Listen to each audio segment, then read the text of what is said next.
Welcome again, everyone, to the session. Thanks for joining again. So tonight we're going to be doing the text, looking at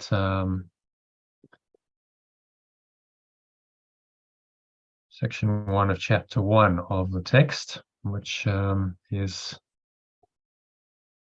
entitled Principles of Miracles. So it's all good. So just going to share my screen. Any just one thing I wanted to mention. So I haven't really talked much about the fasting. Has anyone tried that? Doing a fast today and not eating? Are there any questions about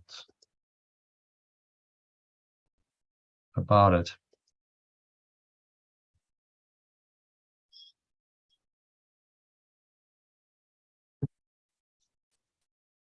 Yeah. I don't have any questions. Someone tried it? Yeah. I'd recommend, once a week. I'll put it in the schedule from Sunday to a Monday. You try doing a 24-hour fast, and then in between, maybe do like 12 to 16 hours of intermittent fasting where you don't eat for that period. And the reason for it is, number one, it's a spiritual practice. It's letting go of attachment to food. Secondly, it's also very good for your body. Apparently, it gives it a chance to rest, recover, and repair and regenerate in those downtimes when you're not eating, which is how it works. If something's good spiritually, then it generally is good for the body. So it's up to everyone to do it or not. You don't have to, but it's another transformational process that you can do that's going to give you some transformational effect, almost certainly. So I'd encourage everyone to give it a go, and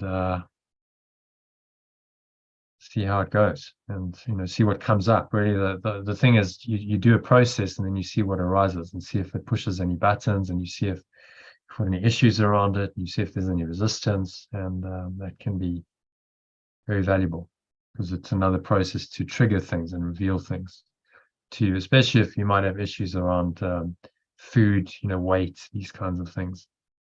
It's likely to bring that stuff up and allow it to come up for healing. So any questions about that? If you haven't done it in the last 24 hours, then you could always start tonight. Generally, like, eat dinner, and then you've got a sort of 8-hour sleep anyway, and then just don't eat until the next evening. If you can't make a whole day, then just try until like lunchtime the next day, and see how that goes. Okay, so let's have a look then at. Just going to share my screen. We'll get. John, I just have one question. Yeah. Where can I access the sleep guided meditation? It's in the initial email that I sent. Okay. It's one of the resources. It's on the Telegram group, and I think I've actually put a link into it. Let me just check in today's email. I think it's in every email. Okay. Just check that. I'll show you quickly. So let's have a look. Gmail, right? Okay.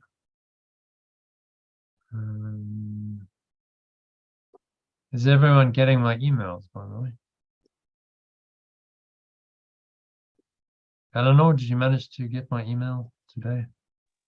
Yes, I did. Thanks. You got the email. Okay, that's good to know. So you managed to find out if you whitelisted my email address. So it's going to It's going to arrive in your inbox, hopefully primary inbox. Okay. So what are we looking at? No, there it is. Yeah. So I'm just going to share my screen with you, John, and you can have a look. So this is today's email. So you see it's down here. Maybe let's make this a bit smaller. Let's reset it. So if you scroll down to the practices, the daily schedule, it says evening Okay. practice, and go down there. You'll see down there, read Principles and Miracles from the ACIM text.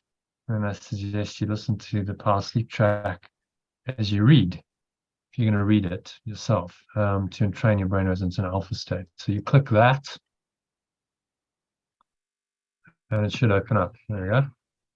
So you can just live stream it, or just download it. Right. Right click, save as, and choose where you're going to download it to, and you can download it. And I'd recommend using binaural beats, using stereo headphones. It's got binaural beats in it. Yeah, I've got those. Use stereo headphones for maximum effect. And I mean, it's really, I use it all the time. It's I actually go to sleep with it, and it seems to, first of all, go to sleep quickly and easily, and it also seems to deepen my sleep. Yeah. So you can then sometimes I'll wake up and take the headphones off in the night, but it's Okay, it that's seems good. to do something. So, experimental. Okay. Yeah. Thanks, John. Okay.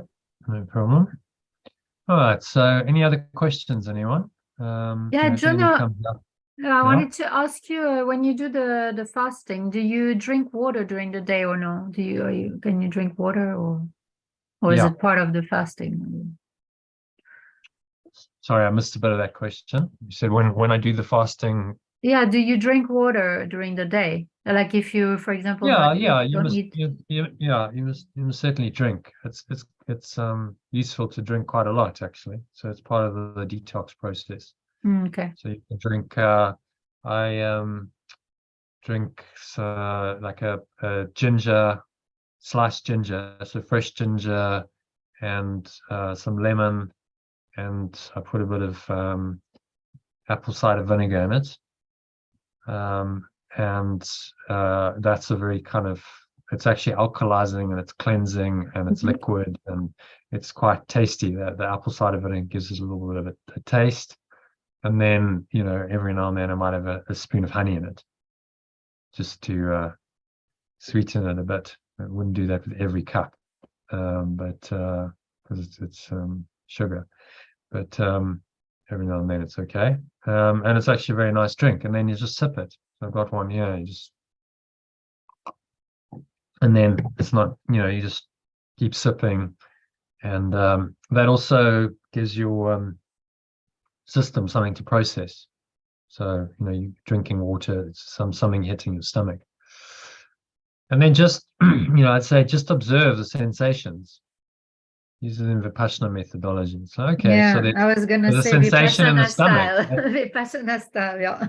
Yeah, it's really useful. Yeah. You observe sensation and you go, it's just a sensation in the stomach. That's what's going on. It's a rumbling, and there's a kind of an emptiness, and it's okay. It's not a big deal. Just observe it, and then it really isn't too big a deal. It takes a bit of mental adjustment, because we're so used to reacting to that sensation onto it. Oh, okay, that sensation means hunger, means I got to eat food, and that's the default program. So you're kind of interrupting that pattern deliberately to create some space between it. So no, actually, you don't have to just react to whatever the body's telling you.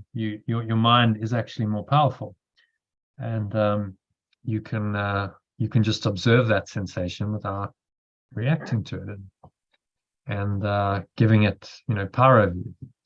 And if you can do that, it's a great skill in any field. But with food, so many of us overeat. We don't need to eat as much as we do, but it's just like a compulsive feed Yeah. me, feed me, Habit. automatic habit. And it breaks that habit. You know, when I started fasting, maybe 10, 12 years ago, you know, it was a bit like, oh, what am I doing? You know, I'd always had my family were very much like 3 meals a day, and you have to have your 3 meals. And my mum's like, oh, it's dangerous if you don't have your 3 meals, you know, you might, Yeah, I don't know, I know what sick you or die. mean. It's a program. And I was like, Mm. okay, is that really true?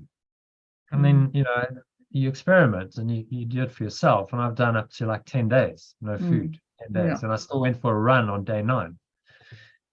So no, you won't die, certainly not one day. Even 10 days you could do. You've probably got enough body fat to last you several weeks. But we're not going to go that extreme. It's just like one day every week. So it's like it's just a spiritual practice. I'm just going to abstain from food, and I'm going to observe whatever comes up, observe the sensations. And then in between, 12 to 16-hour fast. It's not that big a deal to do 12 hours, because you could have a dinner and then you might just fast until, the next sort of mid-morning sort of thing. It's not that big a deal. Extend it to 16, that'll take you to lunchtime. And just kind of get used to that sensation. It's just a sensation in the body, and you don't have to resist it, and you don't have to think it's bad. It's just you know, that sensation's arising, and you don't have to react to it. And if you're busy with other things, I mean, I find when I'm working, yesterday we did that live session. You know, I didn't eat the whole day. I was just in flow, and I didn't need to. It's like I'm fine. Did a 24-hour fast and didn't even notice it, because I'm just engaged in, you know, in the mind is engaged in another process, and I'm not thinking about the body and food. And so it creates some space for this kind of practice to happen, for spiritual practice, which is why it's often associated with spiritual practices. You fast to create some space and some openness in your mind for something new to come in. It's another letting go process. If you look at in the Eastern tradition, the yogic tradition, they have pratyahara, which is a withdrawal of the senses. That's one of the 8 limbs of yoga. So this is pratyahara. It's part of, you know, withdrawing the senses. It's a letting go. It's an abstaining. It's also, if you look at the yamas and niyamas, those are the observances and abstentions. It could be part of that. Okay, so you're gonna, you know, just abstain from eating as a kind of a practice to sharpen you up, to keep you spiritually in tune. And it's a common, you know, yogic practice. A lot of the time they fast. They don't because they don't need to eat. And you start to teach your system, your body, to work on other energy sources, like breath and prana, which is just pure energy. So by depriving your body of one energy source, it has to go and find another one. And do you do a veggie diet as well? Like, I know in Vipassana, it's vegetable food only, like during the fasting, like, for example, if you do the fast forward once a week, do you usually do more vegetable diet? Well, obviously during the 24 hours, I'm not eating, but yeah, I mean, more, you know, fruit and veg is always good. I do eat some meat, because it's protein. I think one of I did a lot of research into it 10 years ago. I don't want to go too much into it, but a lot of what I looked at, you know, people who were vegetarian or vegan were lacking protein. They had huge problems. I mean, I spoke to about half a dozen people who'd done it for a number of years. One of them like 20 years, and eventually just hit a wall and went, I can't do it anymore because I'm anemic.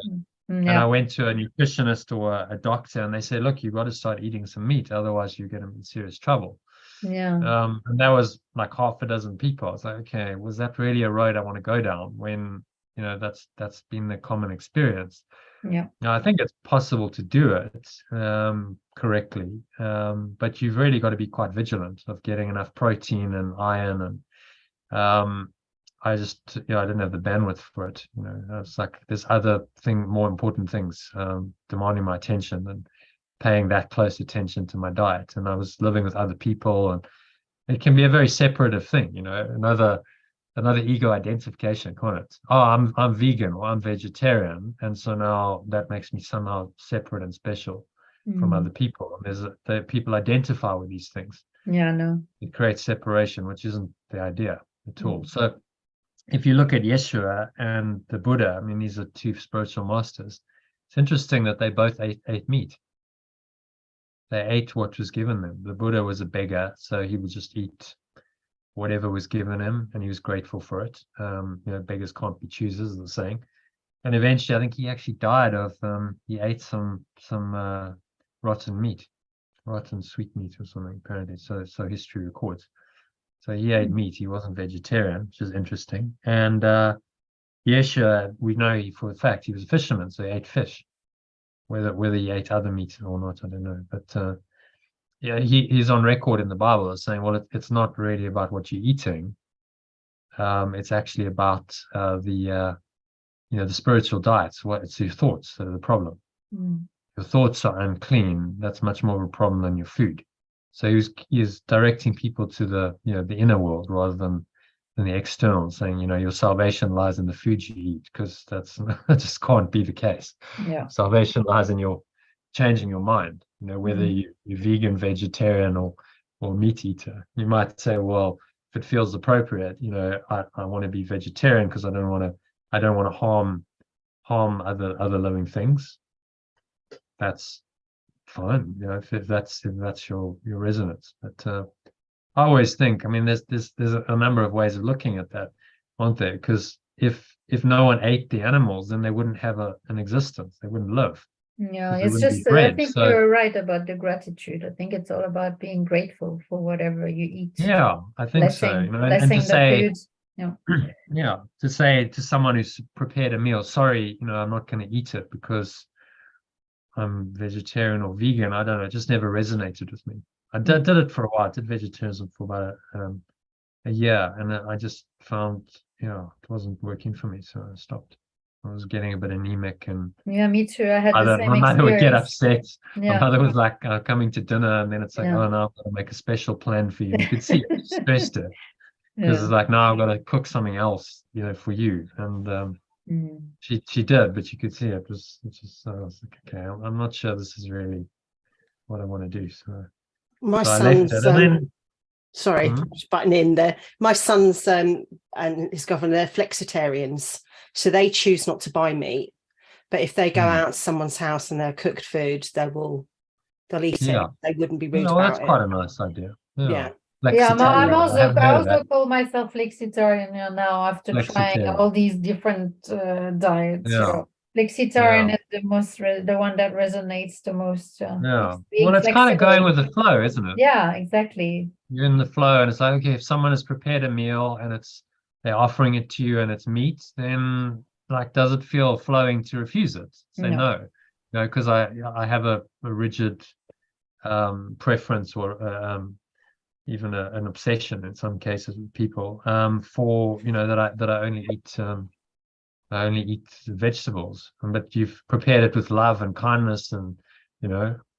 So and the Buddha himself, he wasn't vegetarian. Interesting. So they, you know, a lot of people recommending and saying you should be that, but he wasn't. And there's a reason why. Obviously he wasn't. He would have thought about it. He's an intelligent, highly, you know, spiritual man, and he obviously felt that it was better to just eat what was prepared and go in with an attitude of gratitude into people's homes, and it was more about the connection, you know, on a spiritual level with them than about physically what he put in his body.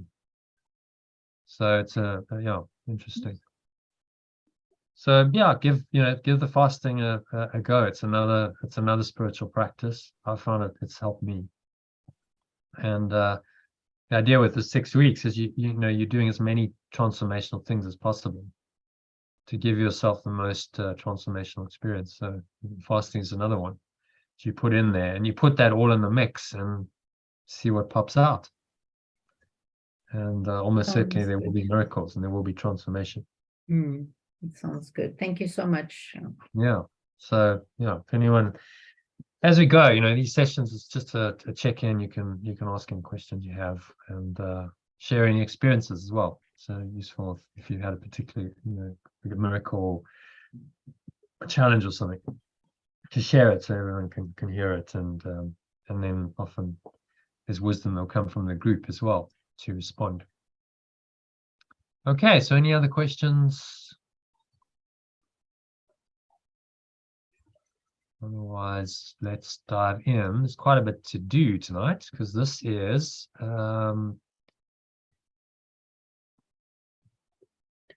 I'm really sorry. I'm gonna have to go. I forgot I had another call. right. So I've just been sent a message to remind me it's in Right. Okay. 3 minutes. Well, So thank you you can very catch up with the much. recording. I'll listen All to the right. recording. Okay, thanks. Okay. See you soon. All right. Can you all see the screen? So this is section 1 of chapter 1, Principles of Miracles. So it's the start of the Course in Miracles text, which is the theory of it, 669 page work. So there we go. Dive in, and what we're going to do is just translate into an alternative language. So that's why I've got it all prepped. So we have an alternative to look at, and this one is very, very much about miracles. So we're going to translate the miracles as corrections. So that's what they are. Miracles are correction in mind, in your thoughts, in your beliefs, and in your perception. Okay, who wants to kick it off then? Number 1, we'll just everyone do one principle, and then we'll just cycle it through. There's 50 to go. Yeah, I'm happy to start. Okay. Yeah, so read the original and then the alternative below, and translate it if you can, because the key translation here, the keyword translate is miracles into corrections. So there's no order of difficulty in miracles. There is no order of difficulty in corrections or in letting go. No, corrections. Yeah, which kind of makes sense, doesn't it? Yeah. Because if you're doing a correction, then a correction is a correction. You either correct or you don't. Yeah. A reversal of your thinking or not, which is why there's no order of difficulty in miracles. But if you look at that, miracles, there's no order of difficulty in miracles on the level of form. That's a very hard thing to get your mind around, isn't it? A lot of people struggle with that because they go, well, how's that? You can't say that because apparently there's all these orders of difficulty in the physical world, all these laws that seem to prevent things. But actually, what he's referring to here primarily is the internal domain. So there's no order of difficulty there because you can just change your mind, and you can do a correction to any thought. That's why there's no order of difficulty in miracles. And sorry. Yeah.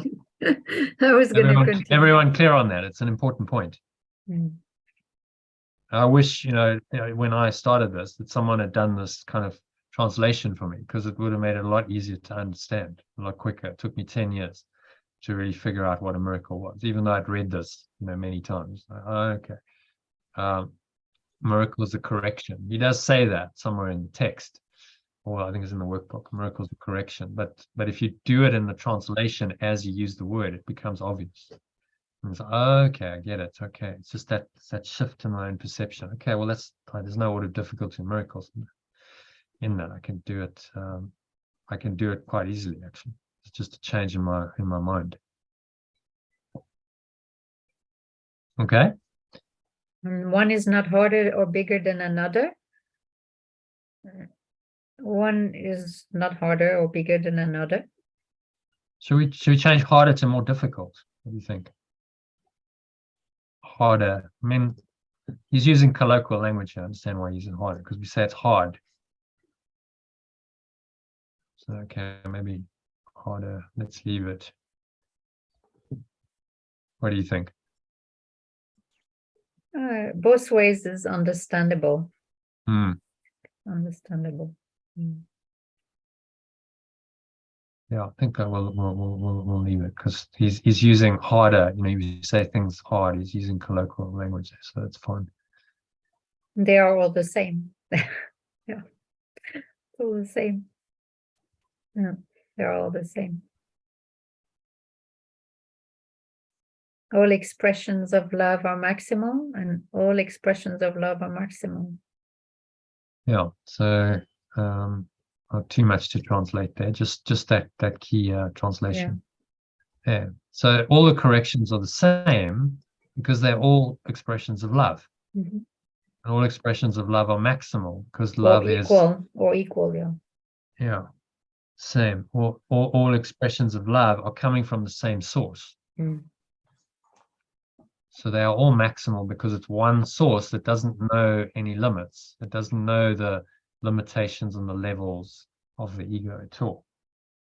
So he's trying to train us, train our minds through these miracles to start seeing the sameness of reality and not seeing the differences and not splitting reality into different levels and making these distinctions like, oh, this is much harder than another. It's to see that it's all the same. So a great little clip from a movie to watch from the Star Wars, I think it was Empire Strikes Back. If you know those movies, there's some great spiritual teachings in them. So the scene is Yoda, who's the master, is teaching Luke, who's the apprentice, the ways of the Jedi, and he asks him to raise his cruiser, his starfighter, whatever, has got stuck in a bog. It's gone to the bottom of the swamp, and he has to raise it up with his mind. And so he's striving, he's like, and he can't do it. He says, no, it's too big. And then Yoda does it, and he raises it up.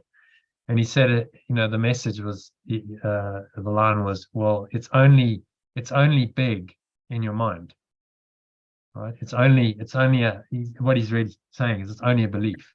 That bigness, the hardness of it is in your mind, and you create your own block. It's actually no harder than lifting a small stone. It's the same. If you can do the one, you can do the other. So you can see these principles expressed in movies as well. Okay, so happy with number 1. Move on to number 2. Let's ask John to read. If you can read number 2, John. I'm just thinking a little bit about number 1, though. Yeah, okay. Any I'm just comments? thinking of like people, we often have 1 or 2 areas that we find particularly difficult to work on. I mean, it might be obesity, for example, and it's an issue for someone, and it takes them a lot of work to kind of get over it, or maybe that's not a good example, but some trauma from the past has been particularly has marked somebody's life very significantly. Mm-hmm. And it takes a lot of work to work that through and resolve it. Is that layers of an onion, or is it, how do we fit that as? Well, the work is to undo the ego, which is resisting the transformation. But there have been instances where people have had huge traumas, and they can just shift and they can heal. I mean, many instances of that. So that's a demonstration. Like in a moment, you can change your mind. In a moment, you actually can do it because love is always there. And if love comes in, it doesn't matter what the problem is, what the trauma is, whatever the ego is made up. It will be undone by love. That's what he's saying. So no matter how deep-seated your trauma and your issue, actually, it's all the same. It can be undone by love. Practically speaking, you might find it much harder for one thing than another because you've got more attachment. There's more, resistance associated with one thing than another. So you don't experience this straight away. Very few people do. Again, if you fully got there was no order of difficulty in miracles, and you lived that and you understood that experientially, you wouldn't need the course. You would already be there. You'd already be enlightened. Yeah. So Okay. he's trying to correct our minds and say, look, actually, there is no order. So start putting these orders of difficulty in, because actually love can do anything. Love can bring a correction in your mind, no matter what the error is. That's why there's no order of difficulty in miracles. So, the most deep-seated trauma, the worst condition. I mean, take Anita Mojani as an example. The lady who had terminal cancer. I mean, her organs were failing. Her body was really on the verge of death. The doctors were going, look, there's no way we can save her now. She's gone. No one, as far as we know, no one's ever come back from that advanced stage when they actually an organ failure and actually survived, but she did, which is demonstration. There's no order of difficulty in miracles, because she went in to the light of her true awareness, and she made a decision to stay based on that awareness, and that awareness healed her body very quickly. Within, I think, a week, 70% of her tumors had shrunk by about 70%, and some of them were like the size of golf balls. They'd shrunk by 70%, and within 5 weeks they'd all disappeared.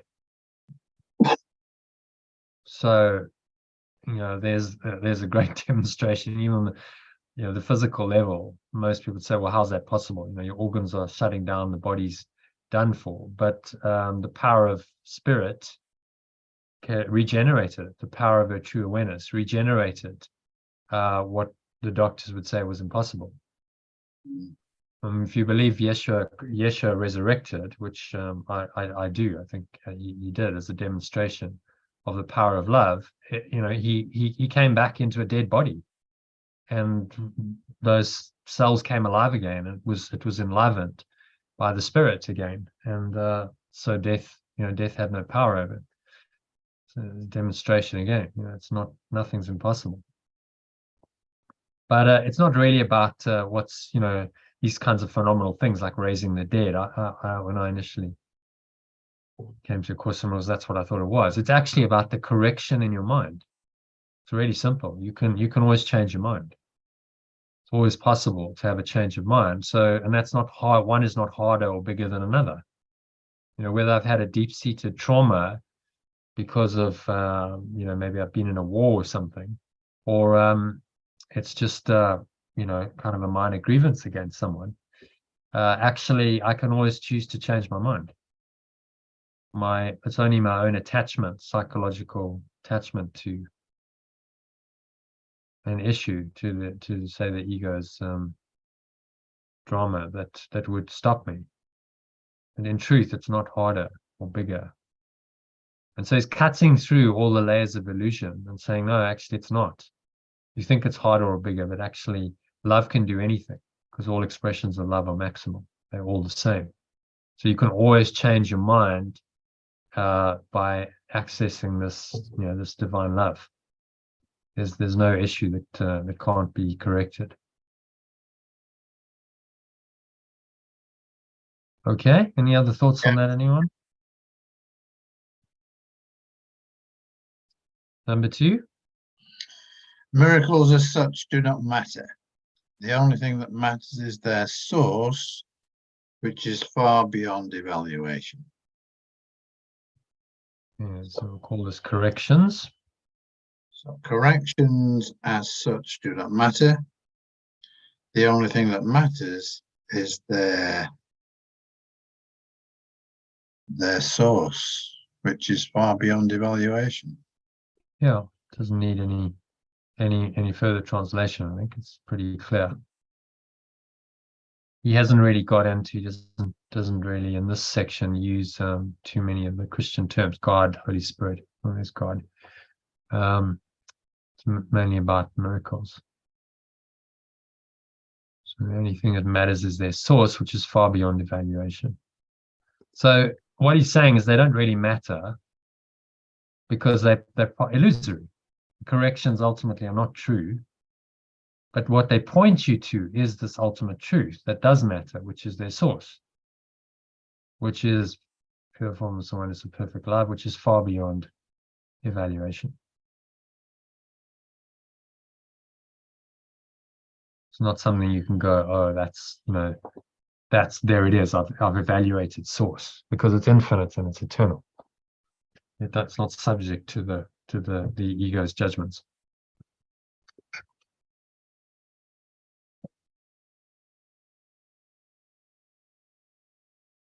Okay, happy with number 2?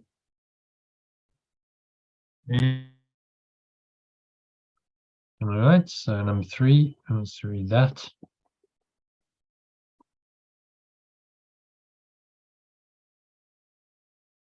Let's ask Eleanor. Eleanor, can you read?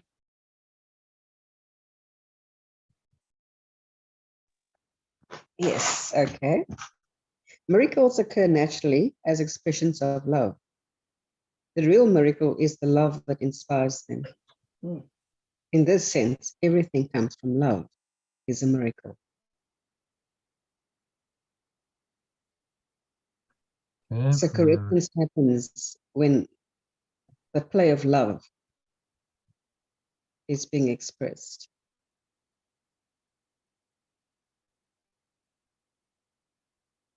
Points basically to love that, yeah, it is the love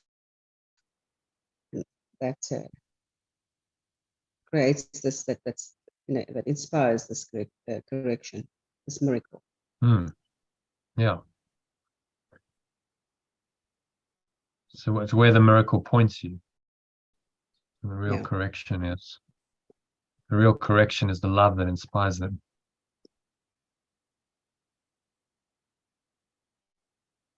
So it's pretty straightforward. In the sense, everything that comes from love is is a miracle. It's beautiful. Yeah. Everything that comes from love is a correction. Yeah. So it will correct any errors. It's coming from love. It will correct errors in your mind, because that's what it does do. It's the reversal of the errors.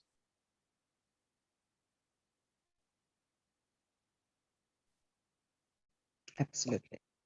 So the miracles are just expressions of this, eternal loving presence. What I may do here, just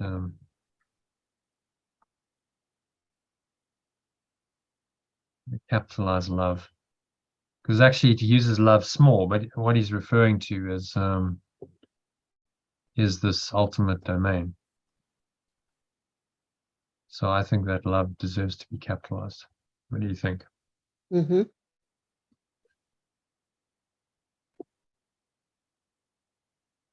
Because it's in the same order of reality as terms like God and Spirit. Pure formless awareness of perfect love. Perfect love, yeah.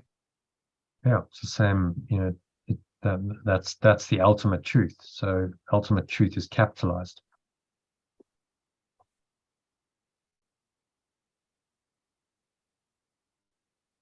God is love, as it says in the Bible.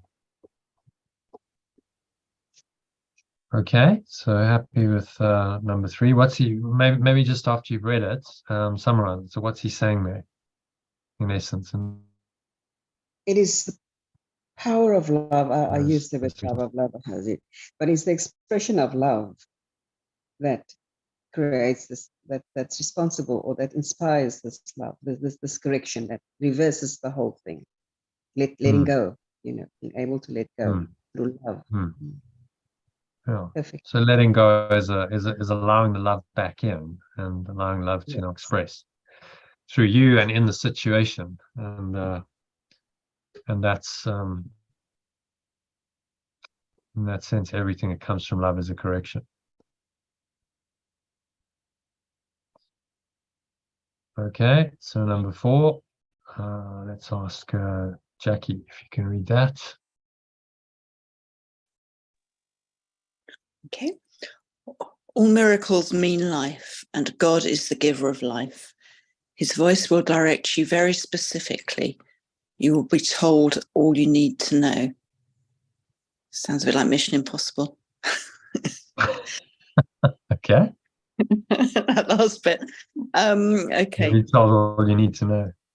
Yeah. But you're talking about the movie Mission Impossible. Yeah, exactly. Where they get the recording. Yeah. You I'm told thinking about all the you need to know. Yeah. So yeah, all corrections mean life. I'm not sure that makes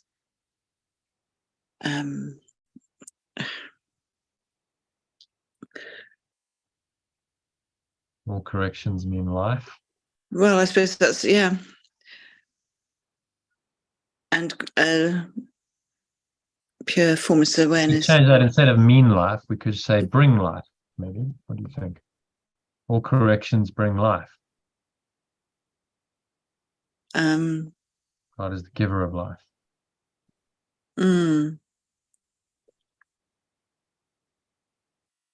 Yeah, I wonder whether life even needs to change.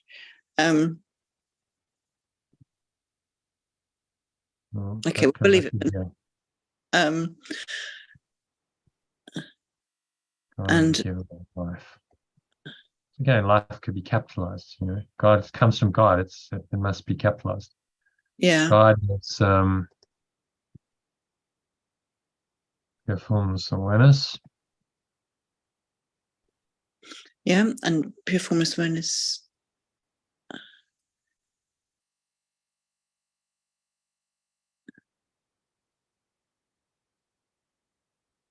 It's the giver of life.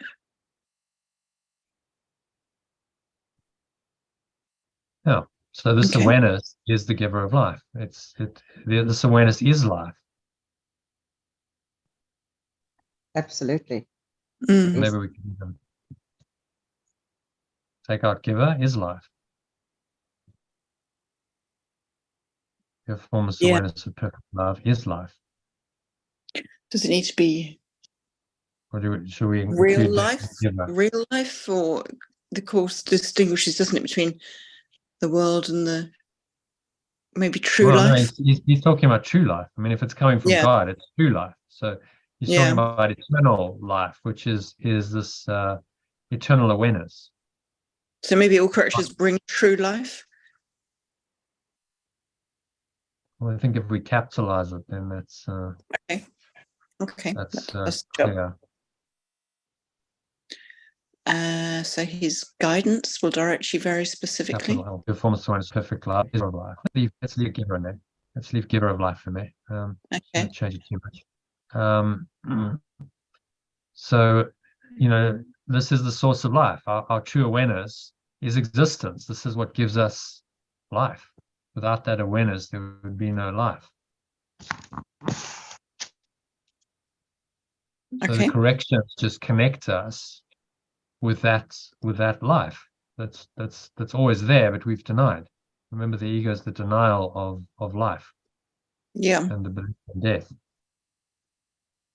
Yeah.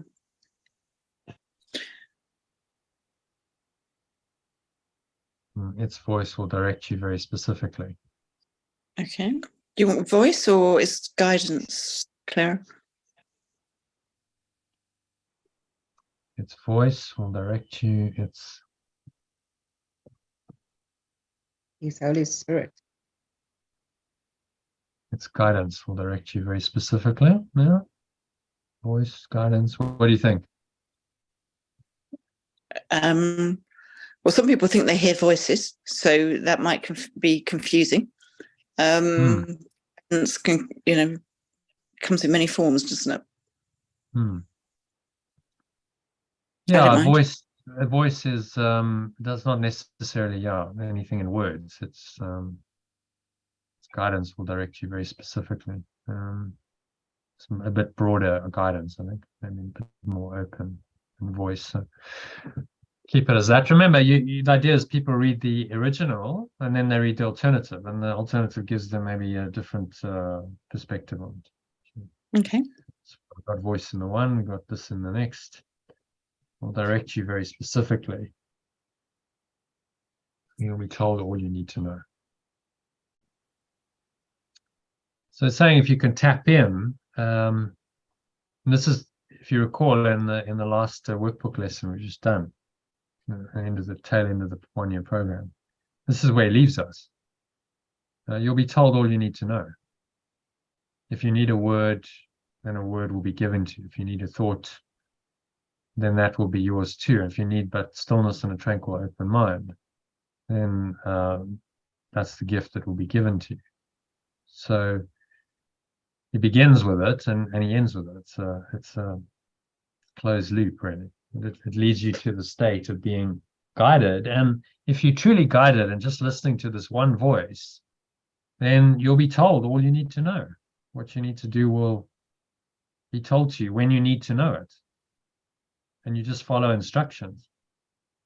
Okay, but just being directed. And David Hoffmeister went out on the road for 5 years. He said it was just remarkable. Every day he didn't know where he was going. He'd be like, okay, where are we going today? Okay, drive there, totally guided. Turn left, go right. Everything's just guided and directed. And he said he ended up in, meeting just the right people, the right time. He didn't have many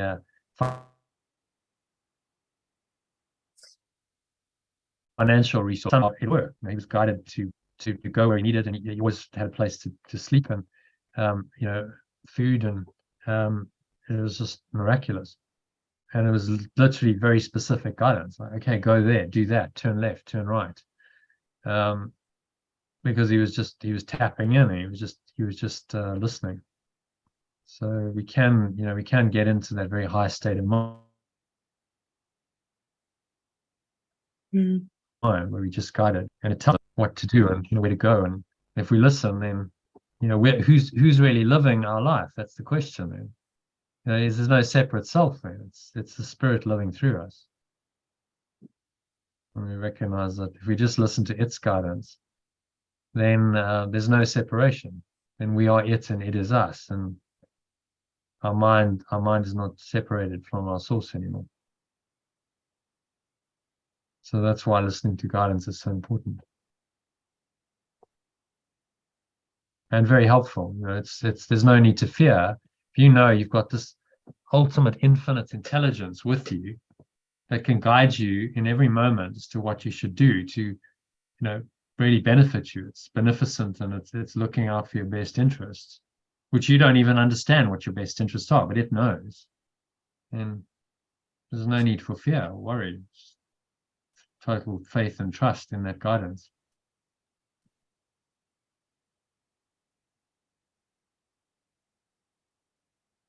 Okay, happy with number 4? Any questions, comments on that? So number 5, let's ask someone else to read.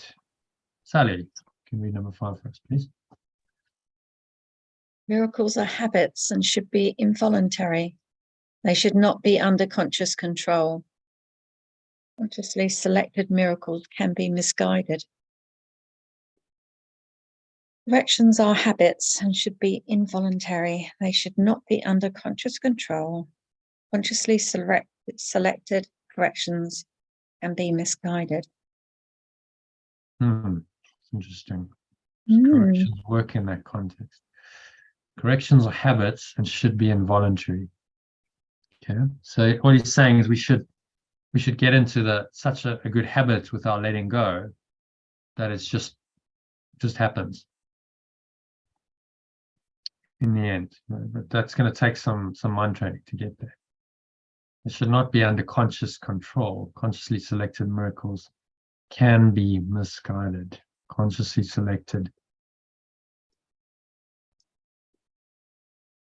corrections. So I think what he's saying is if you try and manipulate it and control it and say, okay, I want the correction. Let's say you go, well, I'd like to, let go of my financial scarcity or current situation around that. And my agenda, my ego's motive is to get more money, get more material things, then I'm trying to manipulate it. See, I'm not just letting go and saying I'm letting go of that. I'm trying to get what I think I want and what I need. And I think this is what he's referring to. It's an example. So you go, okay, well, I think I should have some kind of windfall or financial abundance or something as a correction. I think that's what I need and what I want. But actually, he's saying that can be misguided because you're listening to the ego, which is trying to seek some solution on the level of form and not truly letting go. Letting go means letting go of attachment to outcome. You're not worried about the future outcome. You just do the letting go, and you trust that the outcome will be what it will be. That's what he's referring to here. Jonah. Not unconscious control. Does that make sense?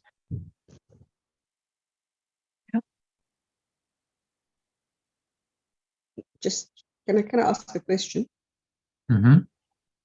Or just at least go back to the third principle, which says that it will occur if there's love. So if it's something that I need this and that, and without the love factor, it's not probably going to happen. Yeah. So I think what he's trying to teach us here in number 5 is just let go and let God. If you truly let go, you let go of attachment to outcome. You're not trying to direct things yourself because that's the ego. And if you truly let go, then things happen. You do the internal correction. Things show up on the level of form as a so-called outcome of that, but you didn't consciously select that. You just did the letting go. You did the correction internally, and then you allowed things to flow. Maybe as a result of that correction, you felt inspired to make a decision. That's possible. But I think the key thing is, can you fully let go of your attachment to the outcome? So otherwise, you're trying to still consciously select and control the miracles. And that's then the ego is still involved, and it's not really a correction. You're trying to control and manipulate reality according to what you think will work.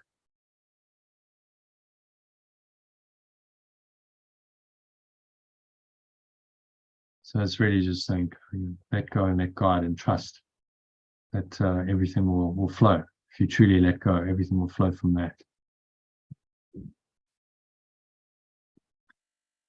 Okay, so it makes sense. Any other thoughts, comments, questions on that?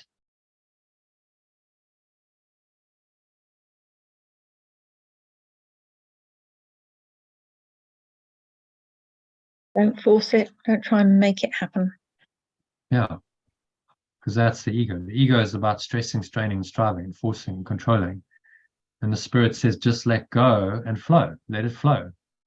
If you are called upon to make a decision or say something or do something, then from that surrendered state, you will be inspired to do so. That will come in. But it's not your conscious control. You weren't planning it up front. You let go of it all. You go into an empty state, and then that arises, and then you know that there's a miracle, because it wasn't you doing it. The thoughts arose from outside of your little thought system, outside of the separate self. See? So it's a total letting go, and then trusting that whatever you need, whatever guidance you need, will come. Is why the previous one was, its guidance will direct you very specifically. So you're going to be given all you need when you need it. Why do you then need to consciously select the miracles, consciously try and control it? You don't. You just need to let go and trust that the guidance will come, and you'll get exactly what you need. I think the next one brings that up. Number 6. Yeah. Do you want to read that? Miracles are natural. When they do not occur, something has gone wrong.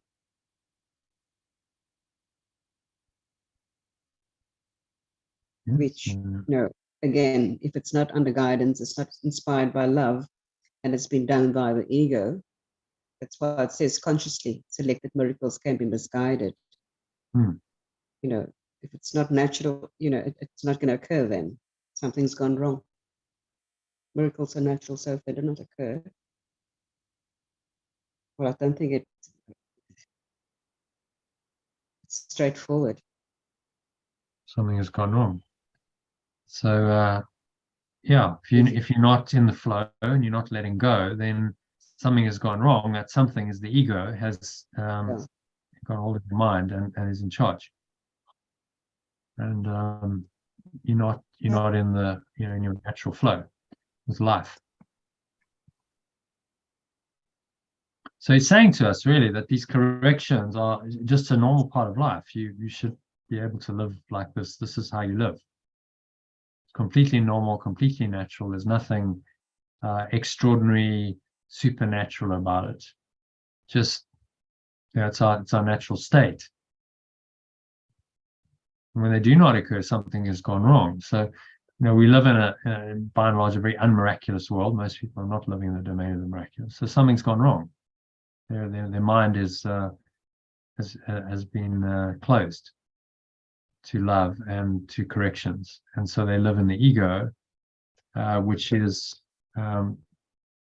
it's the wrong mind, and it gives you a life that's backwards and upside down. So interesting in the spelling, if you spell live backwards, that's evil.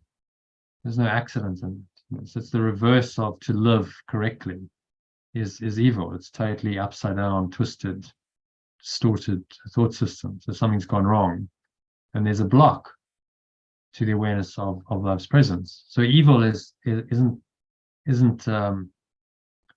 something to be fought or judged or condemned. It's just a correction. It just requires correction.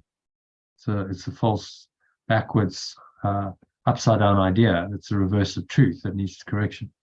That's the Holy Spirit's interpretation of it.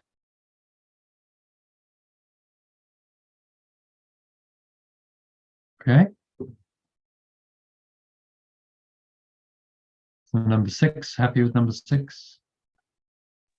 Yeah.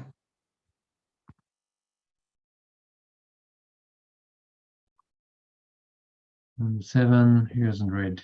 Elaine, can you read for us? Miracles are everyone's right, but purification is necessary first. They're both the same.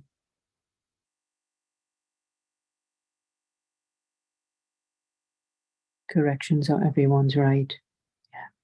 But purification is necessary. Purification.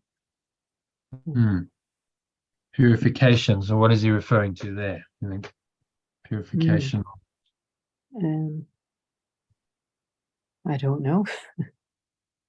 Purification is purification of the mind, isn't it? Of your thoughts. Right. Purification is necessary first. So what purifies you is letting go. You make a conscious choice to let go of something that's impure, some thought that doesn't belong there.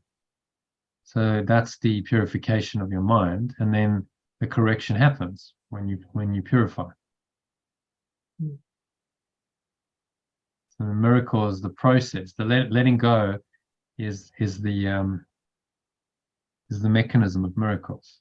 Letting go of forgiveness, and then when that happens, when you let go, there's a purification that happens, and in that purification, there's a correction. So you no longer, believe what you did before. There's a belief and a perception that's changed. So they require this, purification of the mind. So those negative thoughts, blocks to the awareness of love's presence, are what needs to be purified.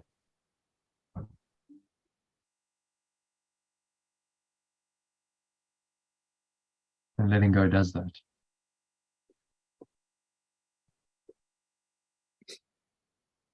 Okay, Mhm.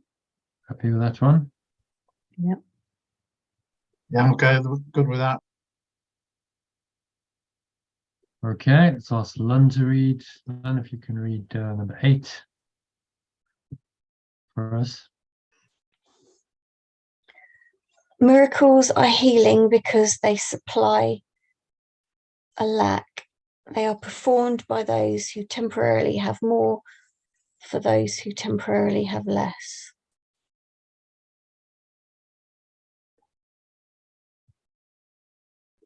Yeah, alternative.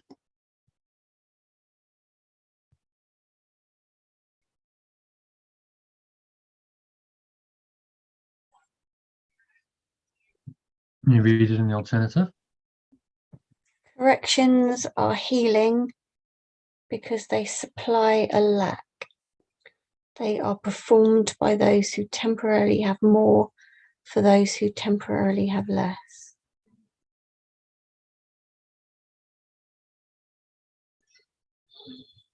Yeah, what do you understand by that?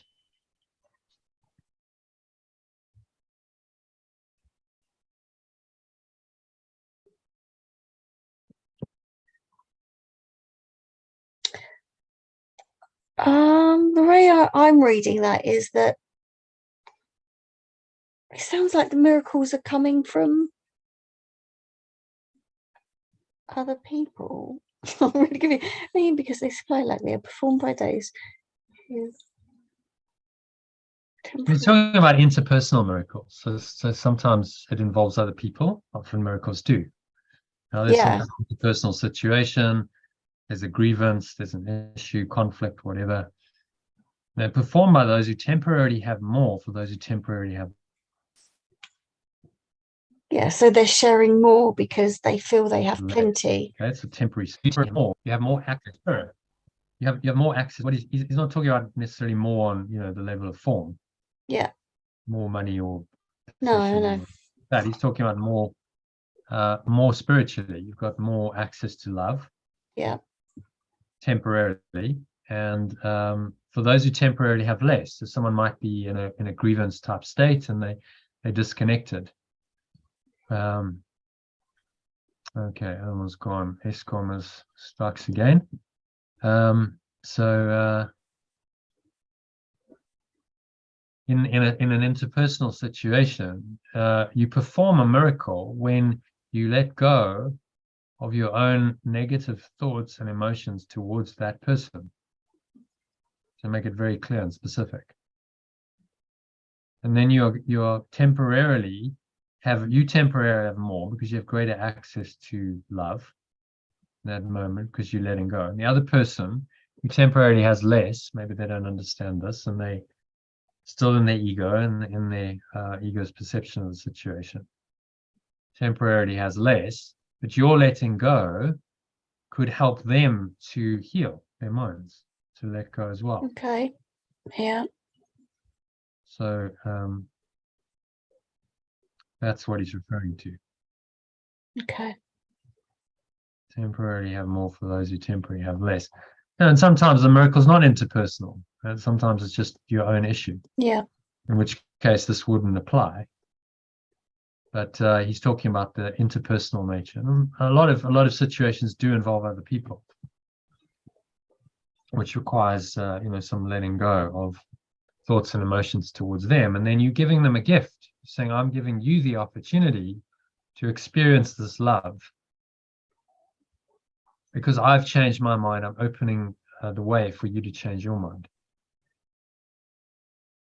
And that seems to miraculously work when you really do have an authentic correction or miracle, and you change your mind towards someone, then very often you see a change in their mind and a change in their behavior. I think we've all experienced that. Yeah. Okay. So then you're giving them this gift of love by your correction. They supply a lack. So there's a lack of love, and by the correction, the lack is met because you're bringing love into situation where there's a lack of love, and that supplies the lack. Okay, yeah. Supply a lack, maybe supply the full a lack. Supply a lack. Sure, maybe doesn't. Not sure full really works there. They fill a lack. Supply a lack. They provide a lack. They supply a lack. I can't think of it. I'm not sure full really works there.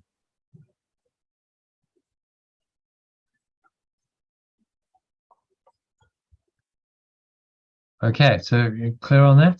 Does that make sense? Yeah. Can you explain it back to me? Yeah. So, yeah, you said this is more about when the miracles are coming via another person. And for example, you could be thinking, yeah, a negative thought about somebody. And if you change that thought and replace it with love, it will change, it changes the situation. There's not a lack, there's not a lack of love and not a lack of understanding.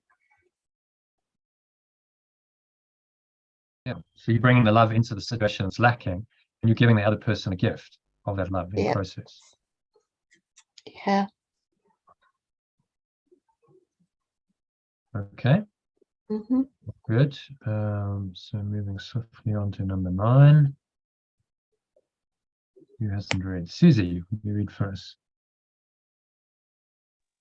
Actually, we just, miracles are a kind of exchange, like all expressions of love, which are always miraculous in the true sense. The exchange reverses the physical laws. They bring more love to both. They bring more love both to the giver and the receiver. okay, let's translate that and unpack it as we go. Corrections are a kind of exchange. It's a really nice way to look at miracles, isn't it? That it's a correction. And like you said, you can just change your mind just like that. I never thought of it like that before. No, because it's kind of it's in the text. I think it's in the work. He says, you know, a miracle is a correction. It was in one of the last inserts, if you this between sentences. So what is a miracle? It says a miracle is a, I'll find it for you. A miracle is a correction. Tells us very clearly, but it's very easy to miss that. And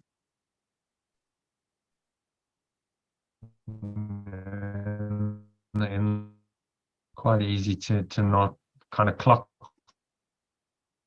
Yeah, I didn't really for 10 years. I didn't really know what a miracle was. No. It was just kind of, I sort of got it, not really. And one day, it just like, okay, a miracle is just a transformation. It's like a change in my mind. Okay, that's so it's not about phenomenal manifestation and walking on water, all of this stuff that I thought. Although that could happen, it's possible, but that's just the external aspect of the miracle. Let's see, what is the miracle? There we go. There we go. So you see, it says. I'm on my phone. I can't see anything. Oh, there Miracles it is. a correction. You want to read that paragraph? Which one? Miracles a correction. First paragraph. A miracle is a correction. It does not create nor really change at all. It merely looks on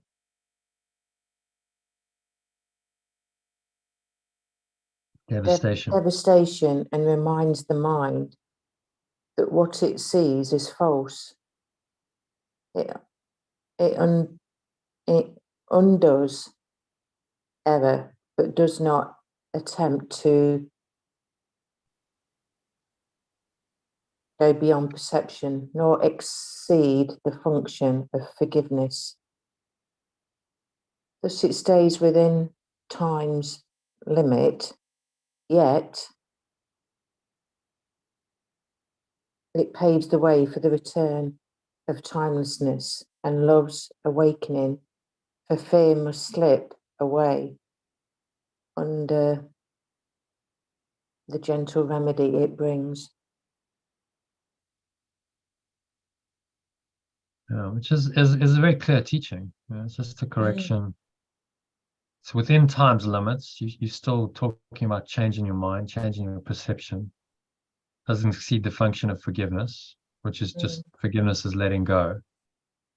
But it opens the way for this timeless, eternal awareness, love's awakening, to come into your mind.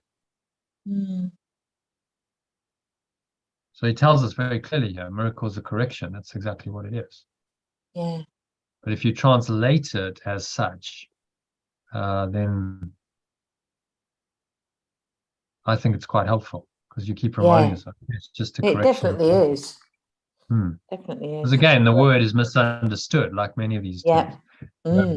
But most people they wouldn't think of a miracle as a correction primarily. No. They think of it usually it's related to biblical miracles, because that's our cultural reference point. So we think of Jesus doing his miracles and things like that, phenomenal manifestation. Well, you And then hear it it can in be society every if day, you- don't you? Oh my gosh, I need a miracle, or it's really used in a different way, isn't it? I need a miracle to get out of this, or blah de blah. But it's really good. It's usually something on the level of form. You need some spectacular thing to happen that you can't explain by the laws of time and space. And that's it's a focus again on the external aspect of a miracle, right? So if we return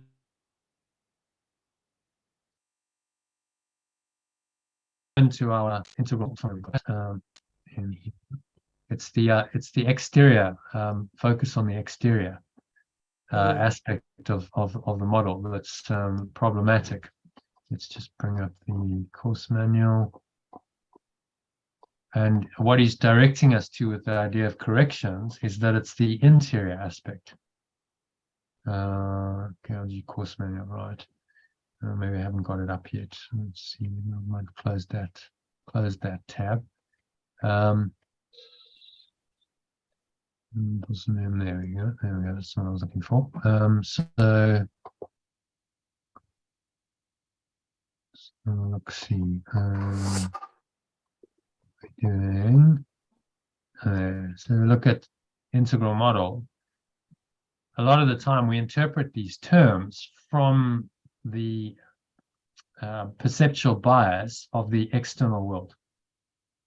So we look at a miracle and we go, oh, well, a miracle is what happens on the external level. And we focus on that rather than on the internal shift, the correction in mind, which is what Yeshua is directing us to do. So the idea of corrections is okay. It's a correction in my mind. It's correction in my thoughts, emotions, state of mind, my perception. I'm correcting that. And then there's an external aspect. If I do that correction, that might reflect in my experience. Things might happen that show me that correction is correct and it's beneficial. But the cause of it is the correction in my mind. And if you haven't done a causative correction, then it's not worthy of the term miracle. Then it's magic. See, then you're trying to fix something on the level of form. Okay, well, I'll do this. I'll change something on the level of form to get a desired outcome. But without correcting my mind, it's not a miracle, it's magic. And that just keeps us stuck in the external world, trying to find a solution to the problems that this world presents on the level of the problem. Within the construct of separation, we use the idea of separation to try and solve the problems that separation has caused, which doesn't make sense. You're not going to do that. It's not an effective approach. You have to do a fundamental correction of mind and say, no, actually, I'm letting this go. This belief in separation, whatever way, shape, or form, I'm seeing it in the external world is not true. That's the true correction. So it's the internal aspect primarily that he's focusing on in the course, not the external aspect. The external aspect he refers to sometimes, but it's the byproduct, it's the effect rather than the cause. Most of the time he's referring to the miracle is the internal aspects, the correction in your own mind. And because of that reason, there's no word of difficulty. You can correct your mind anytime you want. There's no false belief that can't be let go of if you're willing. And it doesn't matter about, on the level of form. You don't get caught up in trying to understand. There's no order of difficulty in miracles on the level of form because you won't understand it. Because you can't understand it from that level. Do you see that? It's got to be another level. It's going into the internal domain. Then you can understand it perfectly. And that's the case with a lot of course terms. So we get level confused, and then we don't understand because we're trying to apply the laws of one level, this level of reality, seeming reality, the illusion, to another level, and it doesn't work, and they don't apply. We have to clearly distinguish between them. So, okay, well, that's the laws of the illusion, but they don't really apply in truth. And in truth, actually, now that's another reality where none of the laws of the illusion apply. And I've got to take my mind from the one to the other. And as I do that, that's the correction.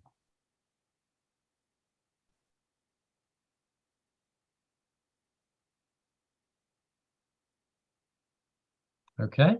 Makes sense? Yeah. So,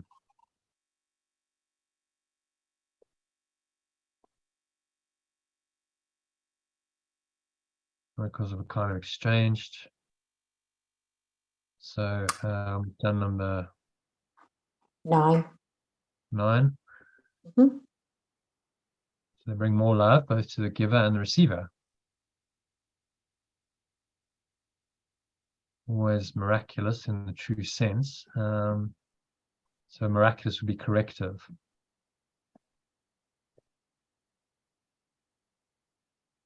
All expressions of love, which are always corrective in the true sense. Exchange reverses the physical laws. They bring more love both to the giver and the receiver. And so if there's another person involved, then they will bring more love to both the giver and the receiver, because you're allowing the source of love to come into your own mind, and then you're extending it to the other person. So it reverses the idea. The physical law says, well, when you've given something, then you've lost it, and you are without it, and you're poorer for that fact. But with spiritual law, it's the opposite. The more you give, the more you have of what you're giving. But you can't apply the laws of one order of reality to the other. That's what he's trying to tell us. They're two distinct realities and thought systems.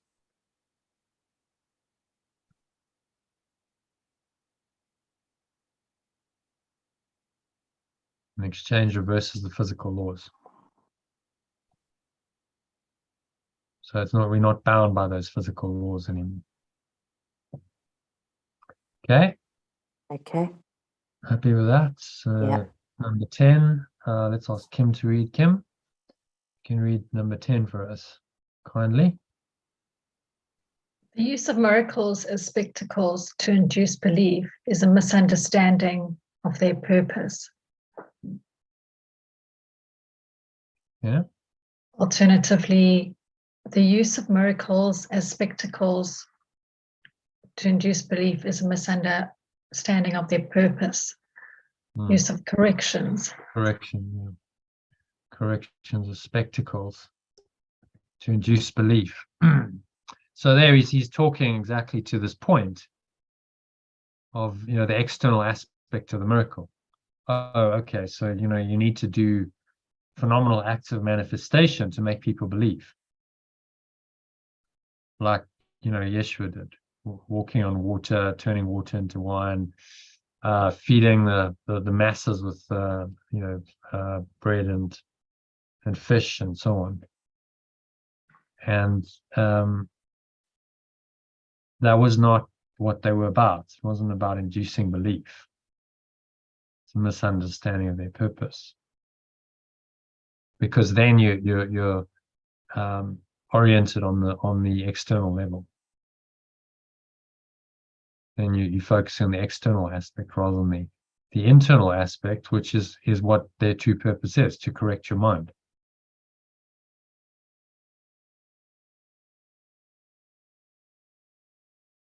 So, an example of this in our world is a guy who could, manifest various things, rings and whatever, in India, and people would go there because they wanted to witness these miracles, and they would use the spectacles to induce belief, seemingly. I don't know what his true intention was, but what happened then was sort of a cult of guru worship, rather than actually people going, well, actually, I can change my own mind. I don't need to see these phenomenal acts of manifestation from effectively a magician. I can just change my own mind anytime without any phenomenal, acts of manifestation. Which is what he's asking us to do here.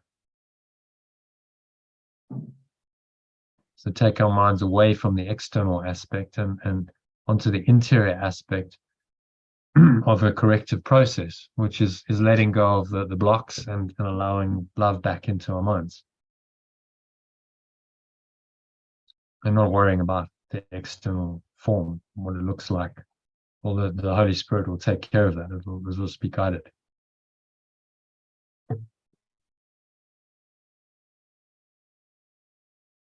Okay, any questions on that, Kim? No, I don't have any questions. Okay. I think it's clear what you said.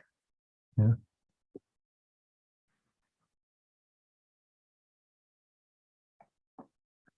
Number 11, prayer is the medium of miracles. Who's going to read that? Let's ask Christine. Will you read for us? Ken? Prayer is the medium of miracles. It is the means of communication of the created with the Creator. Through prayer, love is received, and through miracles, love is expressed. Okay. Correction is the medium of miracles. It is the means. Prayer is the medium of corrections. Prayer is the medium of correction. It is a means of communication of the created with the. So we translate created as extended. So we are extended by the source. So we're extended with, and creator is source.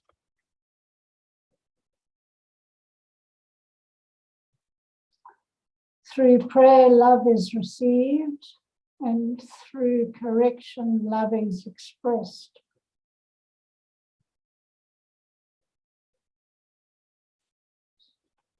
Yeah, some interesting ideas there. Any thoughts on that? Prayer, relation of prayer to miracles.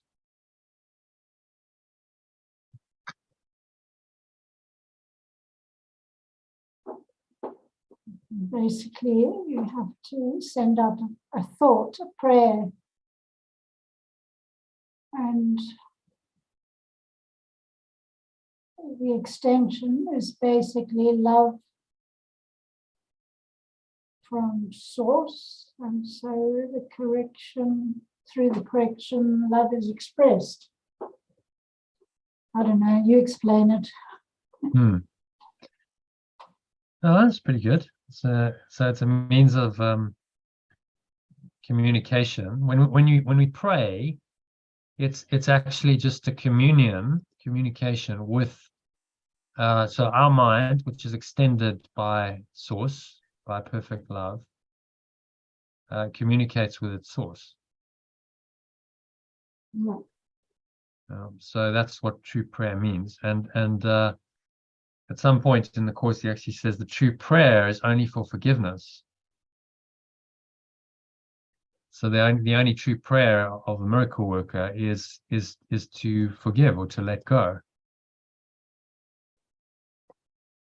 So I'll just bring that one up, I think. Prayer for forgiveness. There we go. True prayer for forgiveness. Chapter 3, Beyond Perception. So look, see. So if you want to read number 6, I think this sheds some more light on the idea of prayer and the relation between prayer and forgiveness. Highlighted it for you. Prayer is a way of asking for something. It's the medium of miracles. But the only meaningful prayer is for forgiveness, because those who have been forgiven have everything. So if you translate that, it's the medium of corrections, as he just said in the other one. Only meaningful prayer is for letting go, because those who have been forgiven have everything. So those who have let go have everything. Once forgiveness has been accepted. Once forgiveness has been accepted, prayer in the usual sense becomes utterly meaningless. So once we fully let go, that's what forgiveness being accepted means as the answer. Once we fully let go, then prayer becomes meaningless. Because we're already one with our source then. There's nothing more to let go of. And the prayer for forgiveness is nothing more than a request that you may be able to recognize what you already have. Yeah. So you're just asking for the truth about you to be revealed. To cut away. It's like the sculptor saying, well, I ask for the truth within the sculpture to be revealed. And so can I just chisel away all the rough edges to reveal this? And that's the forgiveness or the letting go process does that.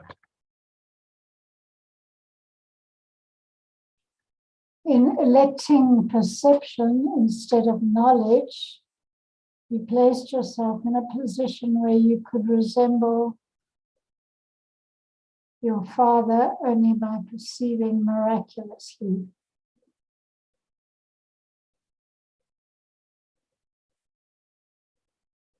Source.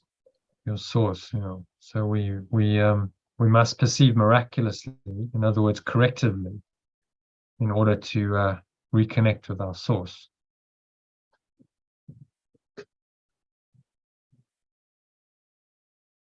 So let's tab back here. So it's a bit on prayer. So does that shed a bit more light on this? Prayer is the medium of miracles. So he says that in the other one as well. Medium of corrections. It's a means of communication of the creator with the created, extended with the source. Through prayer, love is received, and through corrections, love is expressed. So he's telling us that prayer is the true prayer is for forgiveness. So the true prayer is for love to be restored to our mind. And the corrections are the mechanism of that love being restored to our mind. And they also then express that love.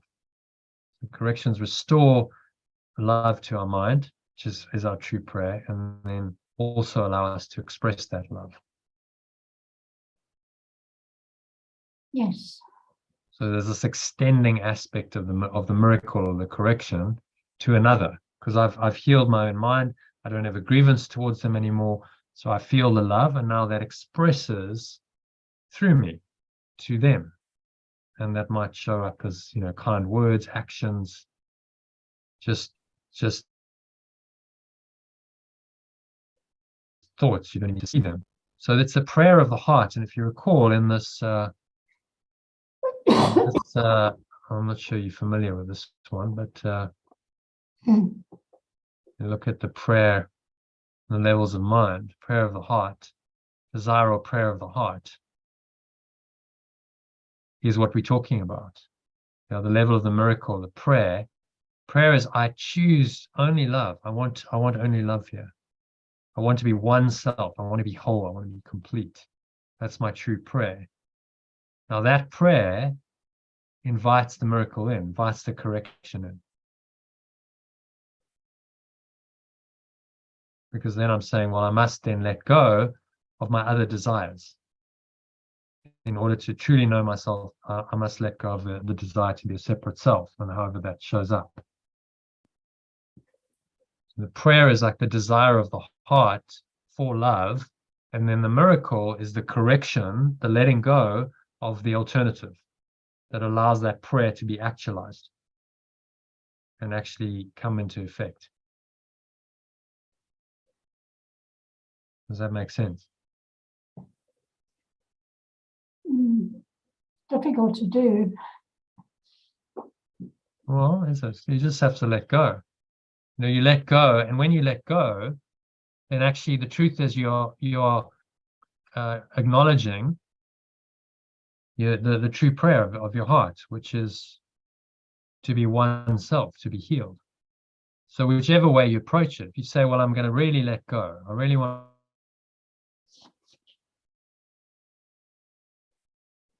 to let go of this, it will lead you prayer of the feeling of divine love.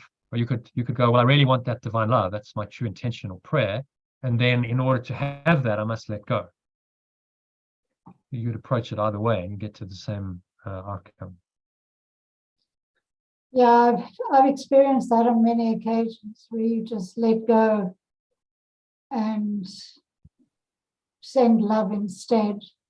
It just seems to disappear, the problem. Because then love is expressed, so it's expressing through us into the quantum field. Yeah. Through corrections, love is expressed, and then often, the problems on the level of form all come from problems in the mind. So then they can disappear. Okay, any questions on prayer, relations with prayer to miracles?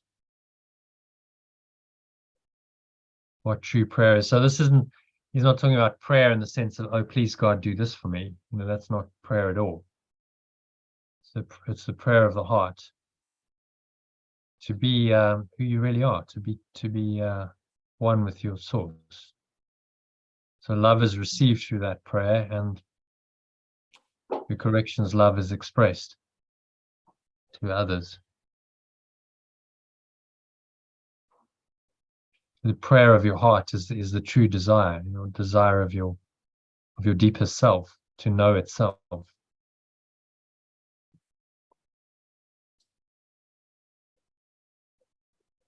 Okay, happy to move on from that. Yes. Sally, if you can read the next one.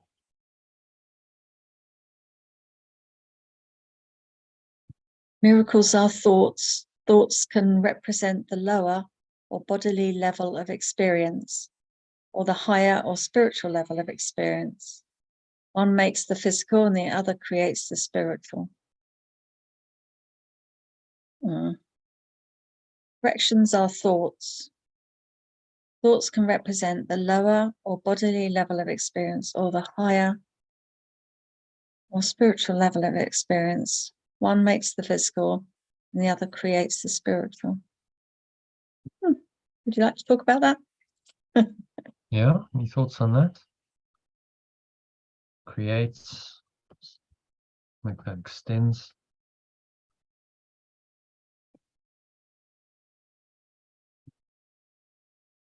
So he's talking about thoughts, corrections of thoughts. It all happens on the thought level. So thoughts can be on the lower bodily level of experience. So if you've got thoughts that are really about the body and satisfying the body's needs and wants and desires, then that's the body level of experience, or the higher or spiritual level of experience, which is taking you into your true awareness that's beyond the body, above the battleground, beyond form. So one makes the physical, these lower thoughts make the physical real in your perception. The other extends the spiritual. So we now have, if we have corrective thoughts on a higher level, then it extends the spiritual nature of reality and perpetuates that, extends that into this world. Maybe allows others to tap into that.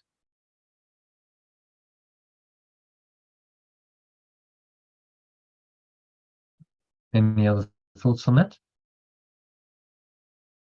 No, that makes sense. And changing your thoughts about it.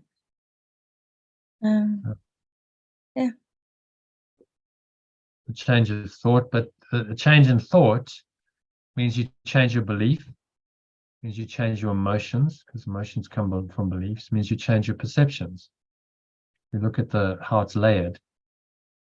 Belief, thought, emotion, perception. So you change core beliefs. That's just a thought. Belief is always thought. Then you have various subsequent thoughts from that. So that those change because your core belief that underlies them is changing. Emotions change. Your perceptions change. So a change in thought is not to be underestimated. It's huge. Because the ego's reality, remember, it's just a thought. It's a tiny mad idea, that's all. It's a thought of separation, that's all. And that thought can be corrected.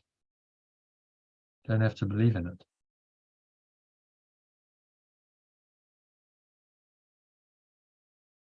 So one makes the physical and the other extends the spiritual. He uses the terminology just so you get familiar with this. Make, if he uses make in the course, it's always to do with the ego. Make means it's of the ego. And create or extend is of the spirit. And he uses that consistently through the whole course. So you know then the word make, if it's used in this kind of context, this makes, the ego makes, but the spirit creates. Creates and makes are not the same. We translate creates as extends because it's extending from source. It's not really bringing anything new into being, because we have a misperception that create is, oh, you bringing something new that wasn't there. So to avoid that misperception, we just use the word extends. The source, which is always there, extends to every mind, and it's not creative in the sense of bringing anything new. It's just an ongoing extension process, and all we have to do is be able to recognize that extension, that we are the extension of the source. When we fully recognize that, that's our enlightenment and our healing, because we're then perfectly one again with our source. Okay, does that make sense? Yeah, it's cool. So reminiscent of Einstein's, significant problems we face can't be solved at the same level of thinking we're at when we created them. Can't solve the problems on the level of the bodily level experience with more thoughts of the same kind. It's not going to solve the problem. It's just going to perpetuate the thought system that is the problem. You have to go to another level, a higher or spiritual level of experience and those kinds of thoughts to solve the problems. To experience on the physical level.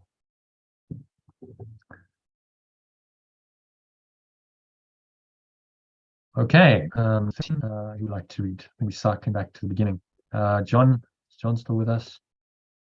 No, John's dropped off. So, Orally, I think you started, so you read number 13. Miracles are both beginnings and endings. So miracles are both beginnings and endings, and so they alter the temporal order. Corrections are both beginnings and endings, and so they alter the temporal order. Yeah. The temporal order, temporal means time. So temporal order means the order of time, which might be useful to translate. What do you think? Does that make sense? Yeah. So they alter the Perception of time, or how about the sequence of time? sequence of time. The temporal order, so time has an order, it's Okay. cause and effect, past, future. They alter the sequence of time. Well, they alter the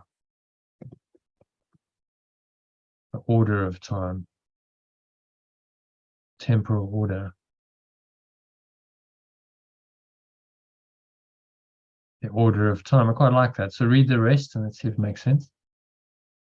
They are always affirmations of rebirth, which seem to go back but really go forward.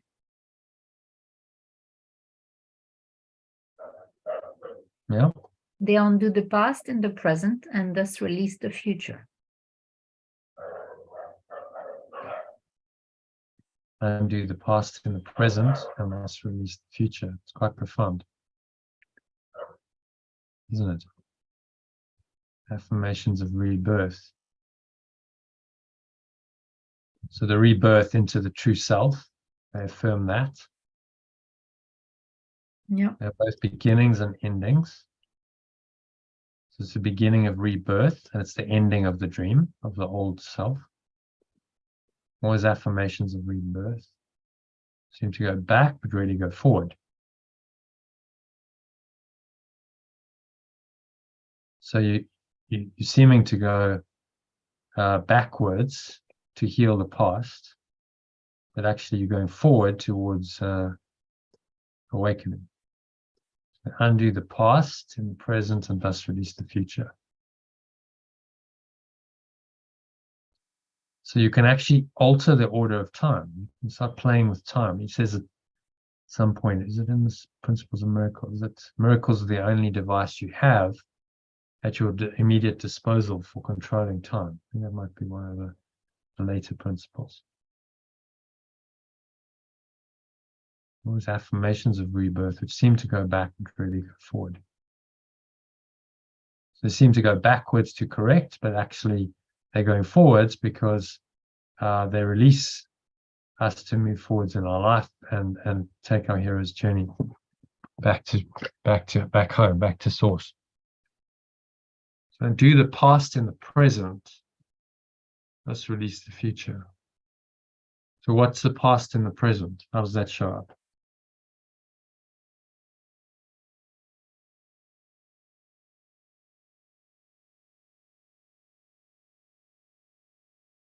And do the past in the present. So that's your conditioned mind. So your false beliefs based on the past that come into the present, that now overwhelm the present, dominate the present, and then you must then project those beliefs into the future. And so the future becomes like the past, and the present moment is covered over. So it's releasing the past, and they release the past. Do the past, you don't believe in it anymore. So something happened in the past, and you don't give it power. You say, well, because it happened doesn't mean I have to believe it. So now it has no hold over the present moment, and then you release the future, because the future will be an extension of what you are believing now. And so you free the future to be something different, to be open and to be happier. So they are moving you forward in your journey. You seem to go back to correct the past, but actually they really go forward. Yeah, that sounds right. And hence you're altering the temporal order.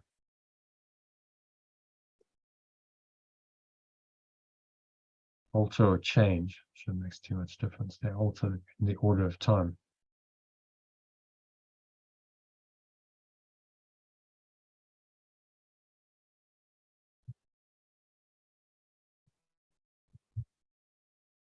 Okay, happy with that?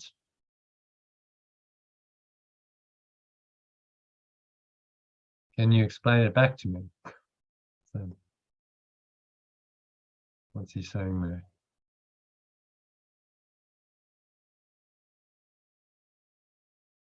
Yeah, that's what I said. You release the past basically to be fully present in the now.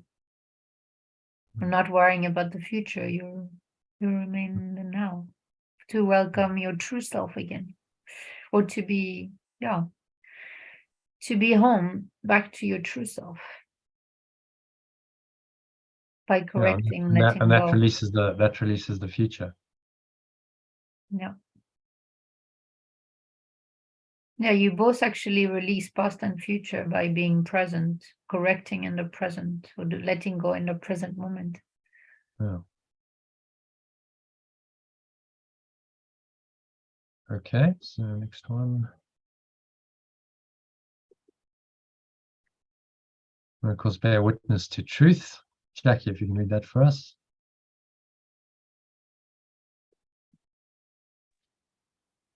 Miracles, excuse me, bear witness to truth. They are convincing because they arise from conviction.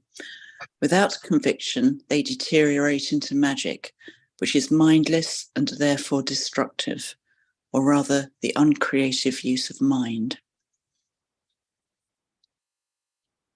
Yeah.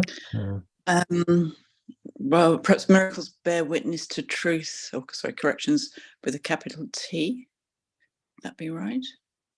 Yeah. Yep. I mean, truth should be capitalized. Yeah. They're convincing because they arise from conviction. I guess that's saying they arise because of faith in God, love, whatever. Yeah, you have a conviction in the truth. There's something beyond the physical, and they arise from that conviction.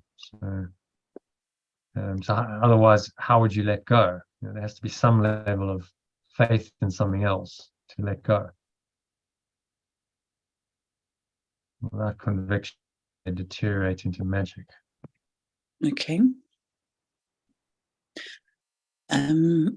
So without faith, in spirit, pure formless awareness, perfect love, whatever, they deteriorate into magic. Giving to get, I think, is kind of what it's referring to, isn't it? Trying to manipulate the situation rather than doing it from the heart. True faith in source, you go, well, I still need to look out for what I perceive as my best interests. So actually what I'm trying to do then is manipulate the situation to still suit me in a way that I think, is going to suit my separate self. So I don't have real conviction in the source of the miracle. I don't really believe in that. It's kind of window dressing. Yeah, it's like, I'll give this magic. So then I'm just trying to manipulate and control my reality with my mind. And he's actually saying that is mindless. Yeah. And therefore destructive. Or rather, clarifies the uncreative use of mind. So uncreative being, not supported and not sort of co-creating with spirit. The egoic creation. Yeah. Maybe we can change that. The uncreative use of mind. The egoic. Well, miscreative use of mind. Same, really. Yep. So you're now miscreated in your mind. Miscreative use of mind. and created something something else, something that's seemingly alternative to the spirit. Mm. So they're convincing because they arise from conviction. So they require faith. Mm. Make it faith, what do you think? Rather than conviction. Yeah, absolutely. They arise from faith. Without conviction, maybe we can keep that. So you need to be convinced to them. Without conviction, they deteriorate into magic. You could say without such conviction, which sort of refers back to faith. Not such conviction. Or this Deteriorate conviction. into magic. Mindless and therefore destructive.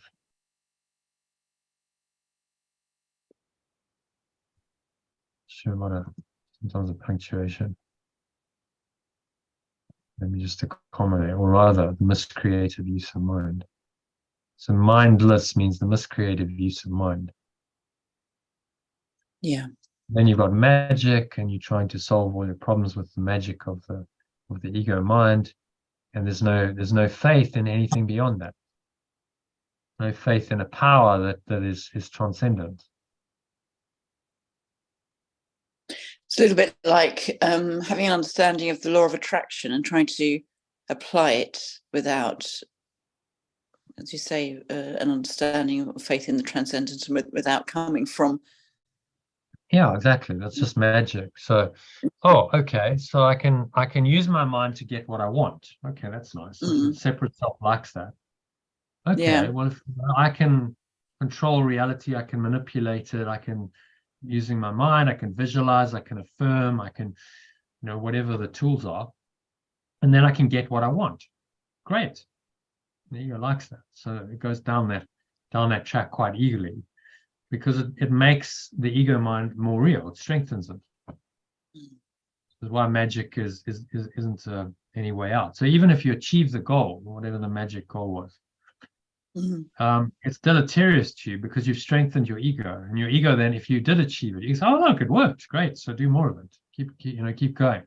And now of course you need something better. Maybe you manifested whatever it is, you manifested a new job. Oh, okay, well, now why don't you go for an even better job, or why don't you go for a better house or a better car, or because this works, and then you become entrained to the level of form. It's about now what's happening on the level of form, and not about the source that's beyond form. See, whereas a true correction will always connect you with the formless, the pure formless awareness that lies beyond form. Otherwise, it's not truly corrected. And then the external shows up as an effect of the true correction. So it's not like you try to consciously manifest it. Going back to principle 5, consciously directed miracles can be misguided. You don't try and consciously manifest it at all. You just let go authentically, and you trusted, you had faith in this power that reveals itself when you let go. You say, okay, I don't know. I don't know the way anymore. I don't know how it's going to play out. I'm not trying to control it. I'm not trying to manipulate it and defend myself and make myself safe with all the normal ego strategies. I'm just letting it go, and I'm trusting that the situation will flow forward in this miraculous way, and that I'll be guided as to what I should do. That's miraculous.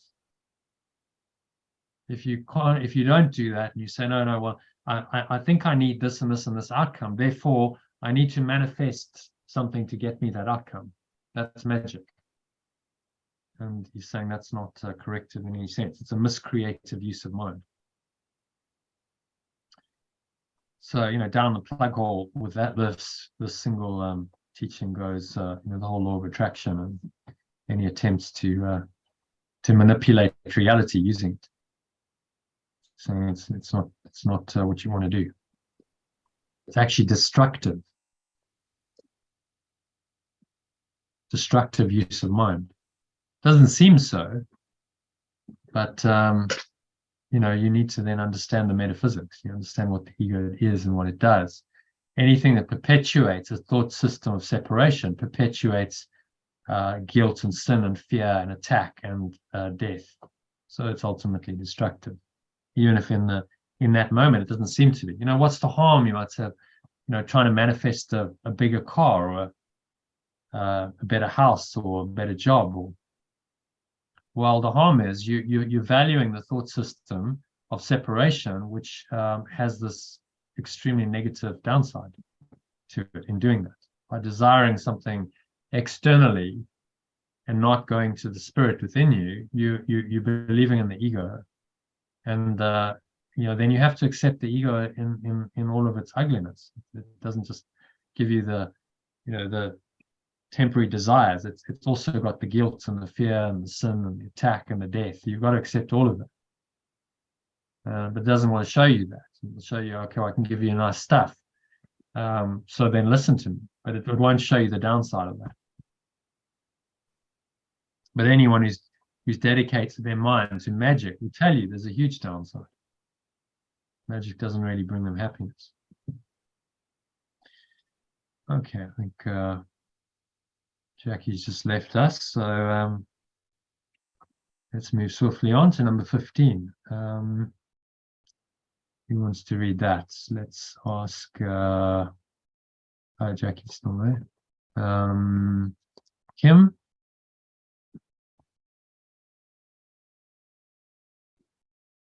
Sally left.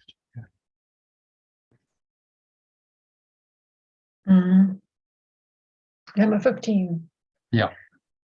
Each day should be devoted to miracles. The purpose of time is to enable you to learn how to use time constructively. It is thus a teaching device and a means to an end. Time will cease when it is no longer useful in facilitating learning.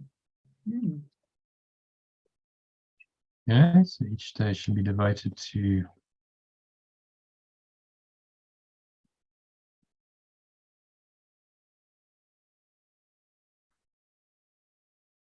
corrections. Each day should be devoted to corrections. The purpose of time is to enable you to learn how to use time constructively. It is thus a teaching device and a means to an end. Time will cease when it is no longer useful in facilitating learning. So make it instead of, I don't like the word thus particularly, it's very old-fashioned. So it is a teaching. So it is. Teaching device and a means to an end. Time will cease, so maybe time will end. I think that's clearer. Time will end when it's no longer useful in facilitating learning.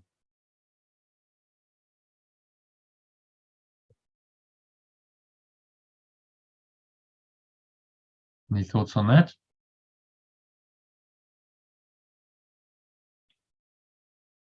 Yeah, each day is devoted to corrections. I think that's more around how you get to the corrections, and that's through letting go. Yeah, corrections happen when you let go. So that's miracles are the result of letting go. Miracles describes the process of that letting go, shall we say. And then the purpose of time is to enable you to learn how to use time constructively. Well, time is, we have the perception of you limited in what you can achieve. So I guess rather, if you're focusing on letting go rather than other ego actions and behaviors that can bring about corrections. How should I say it? Anyway, or more quickly than if you don't use time constructively. Yeah, if you don't use time constructively, you just get stuck in time. There's a brilliant, that movie Groundhog Day is a brilliant demonstration of it. Recall the plot, the guy gets stuck in the same day. And he repeats the same day over and over and over again. And he can't get out. And he tries all his ego tries every trick possible to get out, including suicide a number of times. And it's like, doesn't work. He wakes up the next morning and it's the same day. He's like, oh my God, I can't even, suicide doesn't even work. Okay. And so eventually he has to learn that, he has to use time constructively, and constructive use of time is to feel and express love. And finally he figures it out, and he actually lives the day perfectly. He gives love, and he's extending, and he's connecting, and it's taken him however many days he had to live the day, hundreds of days to get there. And then eventually that releases him. Then it's a new day. It's like, oh, now I've got it. I can move on. I'm no longer stuck in this prison of the same day. So it's symbolic of us being stuck in the cycle of birth and death, repeating it over and over again, not learning our lessons. There's another good movie actually that I just watched. I was recommended. They watched it with David Hofmeister. It was a suggested movie by David Hofmeister, and it was Before I Fall. It's a very similar topic on time as well, and doing like it's really about showing as well like the mindset of a teenager, and how we are dealing with life as a teenager. So we can probably relate to that, but it's really cool as well about the time. Like it's really another good movie to suggest. Before I Fall. I'll write it down, then I won't forget it. Where are we?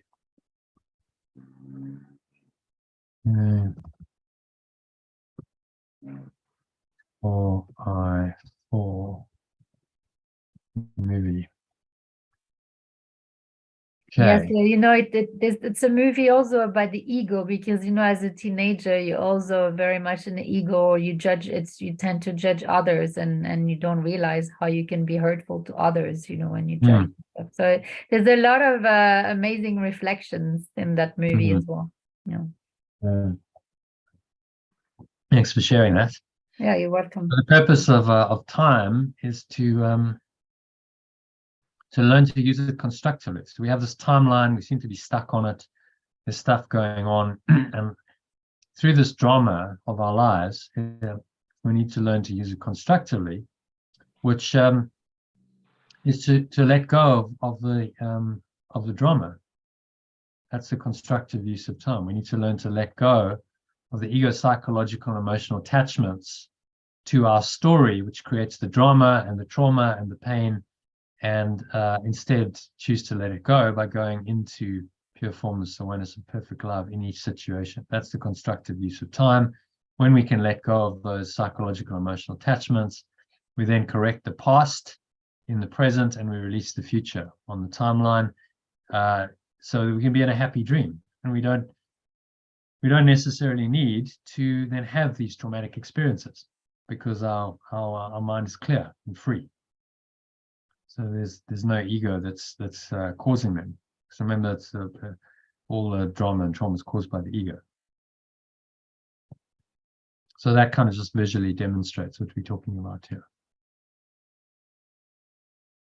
Time will end when it's no longer useful in facilitating learning. So once you've learned all of your lessons, and you've done your forgiveness, we're letting go, and really connected with the source, and now you're in the domain of knowledge, that this is true, this is your true self, and you rooted in that, then time is no longer necessary. You don't need experiences to teach you that anymore. You've learned it. And then you lay the body aside finally at the end of your dream, like an old car, something you don't need it anymore, or a suit of clothes that is just worn and threadbare. You let it go, and you return your mind into this state of mind, which is what you've spent your lifetime cultivating and going into through the practice of letting go. Does that make sense? Yeah. And no longer useful for facilitating learning. So once we've learned all of our lessons, we don't need time anymore. He's pointing us to the total escape from time. space. Learn your lessons, go back to pure formless awareness of perfect love perfectly, and there are no more lessons to be learned because you know what you are. You only need to learn lessons when you think that you're something else.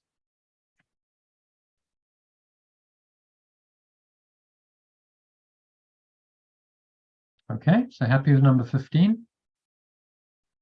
Yeah, thanks, Jono. I'll need to drop off now. Thank you. There we go. Okay, Kim. Cheers, everyone. Thanks for joining. See you tomorrow soon. Thanks. Okay. Bye-bye. All right, so miracles are teaching devices. Aurelie, do you want to read that one? Miracles are teaching devices for demonstrating it. No. Miracles are teaching devices for demonstrating it is as blessed to give as to receive. They simultaneously increase the strength of the giver and supply strength to the receiver. Yeah, that is for sure. I'm witnessing this. I'm witnessing the corrections right now. As I practice the corrections. Yeah. That's to give us to receive. Corrections are teaching devices for demonstrating it. It is demonstrating it is as blessed to give. Yeah, the rest, I mean, it seems fine. It's easy to understand. So they always bring both strength to the giver and supply strength to the receiver. Yeah. Again, he's talking about the interpersonal nature of miracles. So you do a correction in a relationship. Let's say there's some grievance or something. Yeah. Then in that situation, another person involved.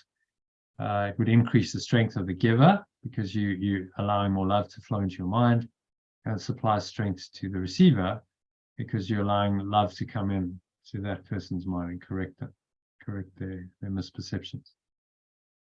Yeah, it's the same as what it says in the book: as you give, you receive. Giving is receiving. Yeah. So you give to yourself by forgiving or correcting them. Yeah.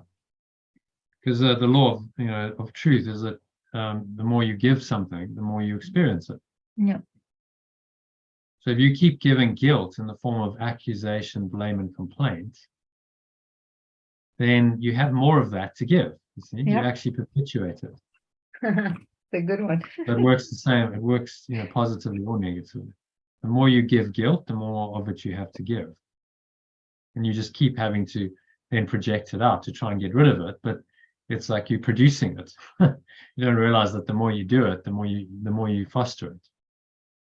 So that's never ending until you say, okay, enough. I'm not going to give guilt in the form of blame. I'm going to give love.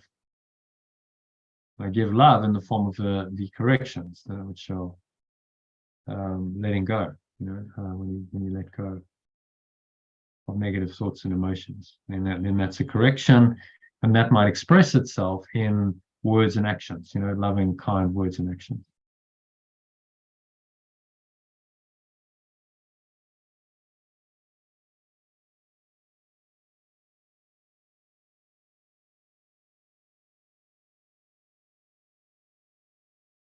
Okay, clear on that?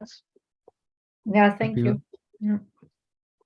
Miracles transcend the body. You also want to read that? Christine, maybe?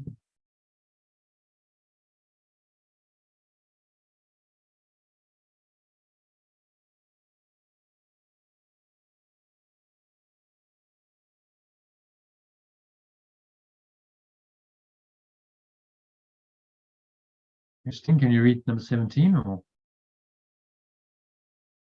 not? Are you talking to me? Yeah, there's only one Christine on the call, as far as I know. Miracles transcend the body. They are sudden shifts into invisibility away from the bodily level. That is why they heal. Corrections transcend the body, and there are sudden shifts into invisibility away from the bodily level. That is why they heal. Yeah. So into maybe invisibility would be better as Into formless awareness. pure formless awareness. Yeah. Pure formless awareness.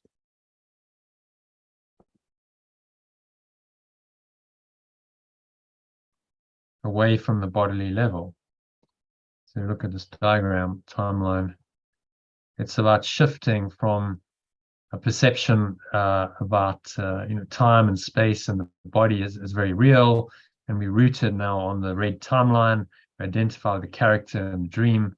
All seems to be very quite dark and oppressive. And then the shift would be, okay, I'm shifting into this state of awareness, pure formless awareness, from that very dark, contracted state. That's the miracle. Sudden shift. So it can happen very suddenly. Just, oh, actually, I just see. And we've all had those experiences, haven't we? Oh, I just see. It's a moment of insight. And we go, oh, that's actually so clear now. I get it. Unless the habit is so strong to hold on to the trauma and the drama. Yeah, some people don't, if your mind pattern is so strong and the ego's psychological and emotional attachments are very strong, then those shifts are blocked. But even if someone is very, very mind oriented, so take Eckhart Tolle's example, a beautiful example of this. He was 29. He was very egoic by his own admission. Lots of negativity, sort of victim orientation. His whole life hasn't been a nice life, and he just couldn't stand it anymore. He got to a stage where he just said, "I can't live with myself anymore." He was lying in bed one night. He's just like, "I can't live with myself. It's too awful." And then suddenly he just had this awareness coming out of nowhere. So this was a sudden shift that, well, maybe there's two of me then. Maybe there's a true I, and there's another self that I can't live with. And it showed him in that moment that the nature of a split mind. That there were really two goals. And maybe because he was in so much mental and emotional pain, that awareness was enough to shift him into pure formless awareness. And he blacked out. He said, I just felt like I was being sucked into a vortex and I just passed out. Fortunately, he was in bed, so he kind of went to sleep. And he woke up the next morning and he was transformed because he'd gone into this true state of awareness. And now that awareness had established itself as his default thought system. The ego had dropped away and he could see everything from that pristine awareness. And he said that, the world was overnight transformed. So it can happen like that. A sudden shift into invisibility. And we shift into the pure formless awareness away from the bodily level. So he went into his mind, literally was going within, the vortex sucked him into his mind. And probably spent the night in pure formless awareness, sleep, deep dreamless sleep, but that healed his mind, and he came back as a healed person, and that is why they heal.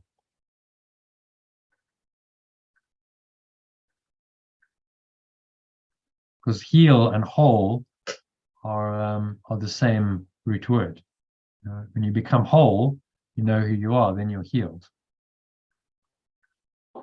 Then your mind is healed because you're not split anymore. You don't have a split mind. You have one identity in your mind when you healed. So it's the correction of the delusion that you are separate self. That's what this teaching is saying.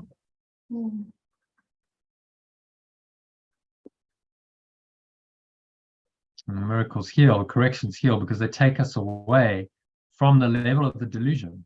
The body was created by the belief that we're a separate self. So whenever we go away from that level, there's a healing. We're going into the true level, true nature of reality. Okay. Happy with number 17. The Happy? miracles of service. Me. No, someone else can read, unless you want to. You're welcome to if you want to. A miracle is a service. It is the maximal service you can render to another. It is a way of loving your neighbor as yourself. You recognize your own and your neighbor's worth simultaneously. A correction is a service. It is the most service you can render to another. It is the way of loving your neighbor as yourself. And you recognize your own and your neighbor's worth simultaneously. Oh, neighbor. Should we translate neighbor as companion, maybe? Or another. It's a way of loving.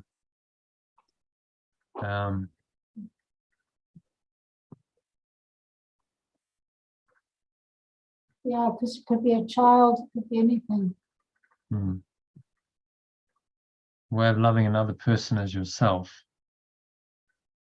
So it's the idea of namaste. I see you as I am. You recognize your own and your neighbor's worth simultaneously. So that's the idea of namaste, the greeting. And the other. Yeah, and your.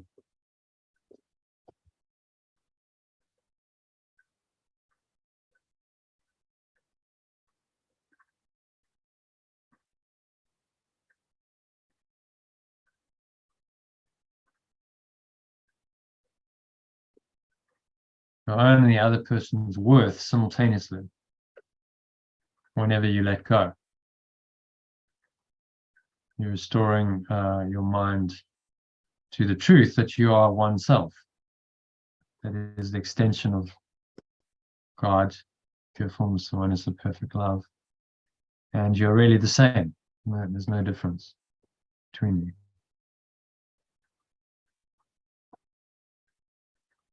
You recognize their true worth. And you can't recognize someone else's true worth unless you recognize yours. It's a simultaneous arising. So again, as you give, you receive. You recognize, you see the Christ in someone else, and then you see it in yourself. And you experience it for yourself. So the gift you give them is received instantly in your own mind. Yes. The habit is so strong to put oneself down, though. Yeah, or to put other people down. So a lot of people, spend a lot of time putting others down, not realizing that they're actually putting themselves down in the process. Because as you perceive the others, so you perceive yourself. You perceive them as actions. Well, then that's how you must perceive yourself. So you think you're condemning them and getting off scot-free, but actually you're putting yourself in prison as well of that condemnation. It's the main learning in any relationship, isn't it? Yeah. Not to project and just to see the other as yourself. I mean, that's the holy relationship. And change it here first rather than point a finger there. Yeah, a lot easier said than done. But he's setting us the standard. He's setting us the standard. He's saying, well, this is the truth. So you do this or you don't. But these are the principles of miracles. Okay, so number 19. Let's ask someone else to read. Let's ask Elaine. Elaine, still there?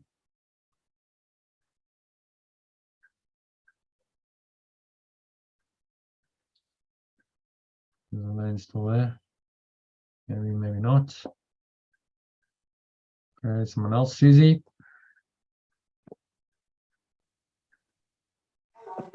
Number 19, did you say? Yeah, miracles make minds one. Miracles make minds one in God.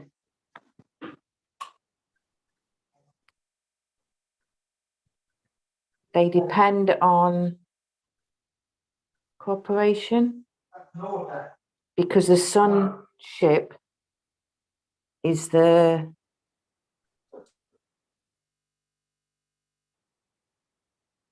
sum of all that God created. Miracles therefore reflect the laws of eternity, not of time. Okay, so let's translate it. Corrections make minds one in pure awareness of perfect love. They depend on cooperation because the sonship is the sum of all that the awareness of perfect love created. Corrections therefore reflect the laws of eternity, not of time. Yeah, so because the extension is the sum of all that. Perfect love.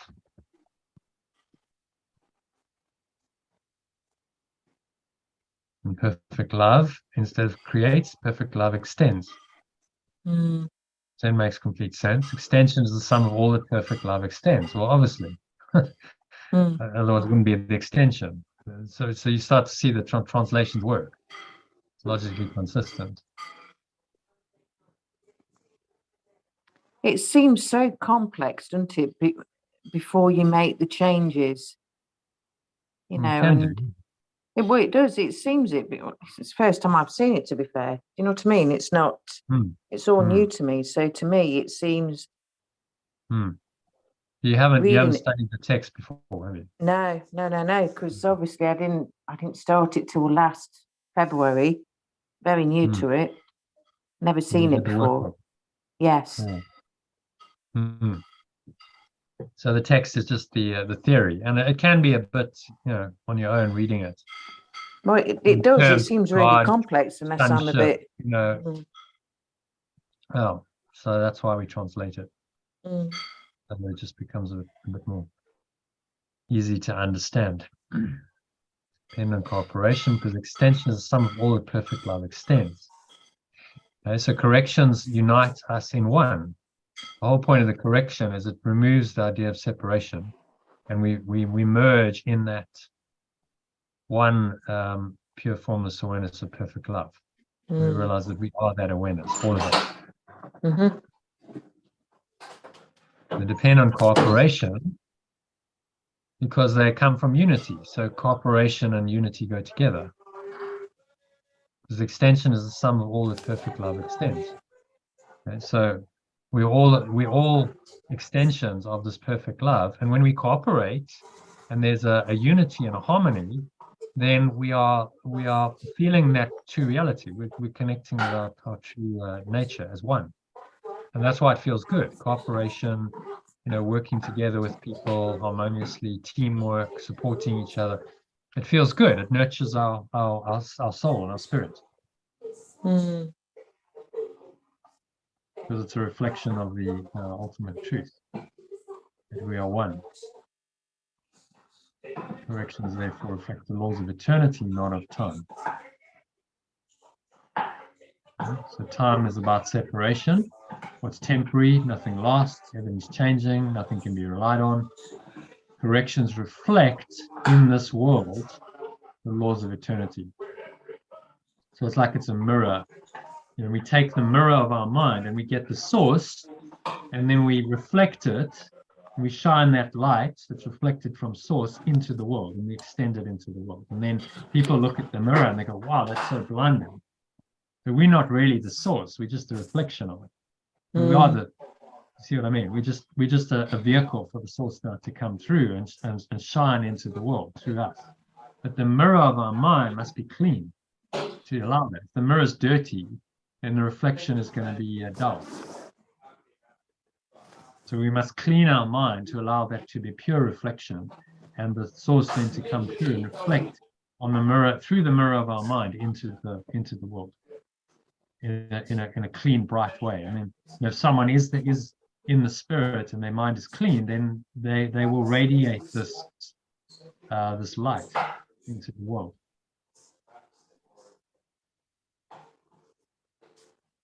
And other people see that and then go, yeah, I'd like to be like that too, and join in it. So reflect the laws that actually we are one in eternity, and we're not separate in time.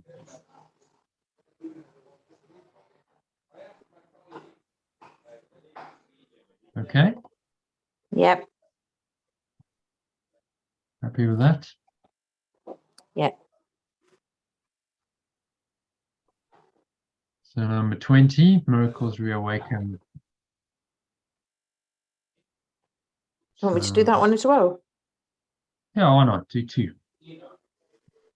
Miracles reawaken the awareness that the spirit, not the body, is the altar of truth. This is the recognition that leads to the healing power of the miracle.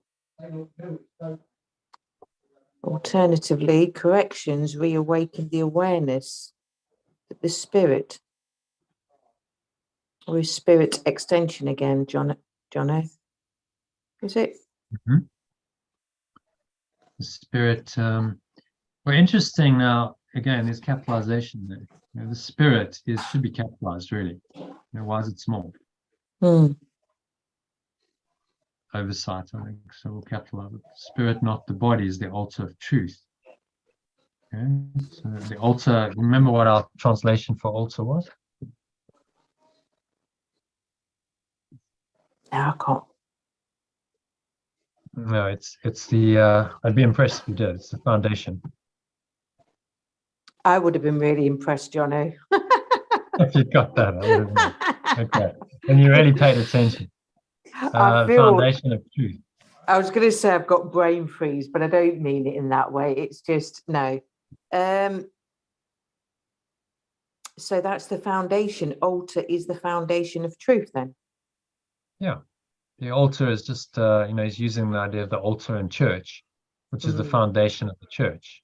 Yeah. You know, you worship at the altar. That's the kind of the center point of the church. So in the same way, the spirit is the foundation of truth in our mind, pure formless awareness. We could even translate that as that pure formless awareness, because that's what spirit is. It's just pure formless awareness. A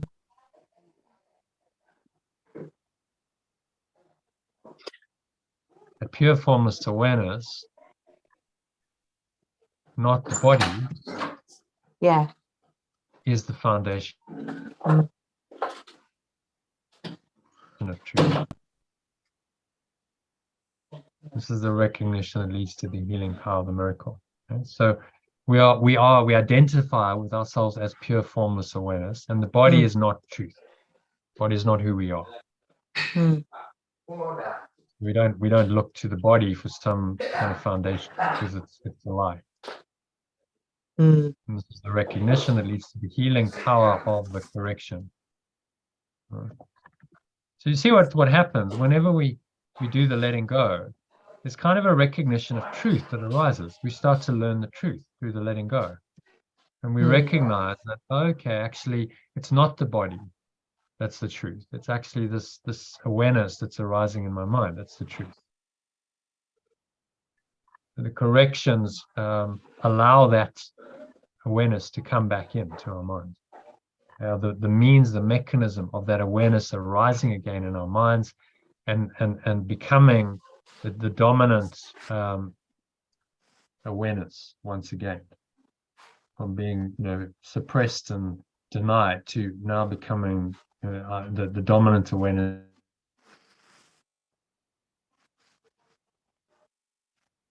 in our mind. The reversal is still this total undoing of it. It's in control of your mind.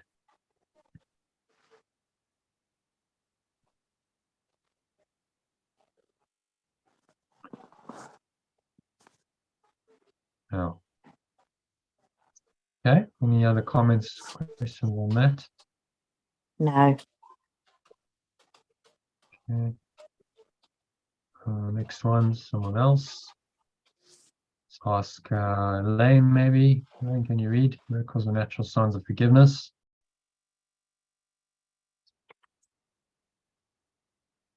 Miracles are natural signs of forgiveness. Through miracles, you accept God's forgiveness by extending it to others.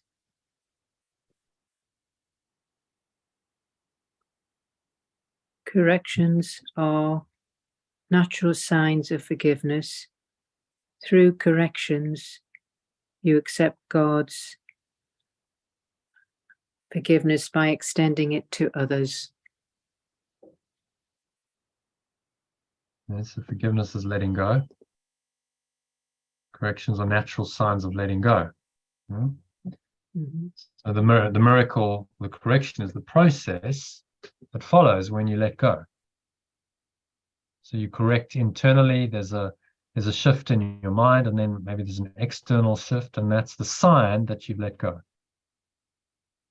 So miracles and corrections are like hand and glove,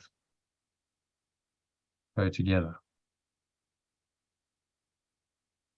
Corrections and letting go. I mean, miracles and letting go, corrections and letting go are like the hand and the glove as one. It's really one and the same thing, actually. So through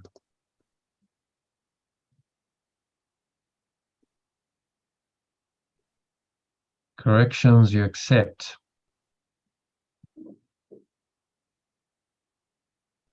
God's forgiveness.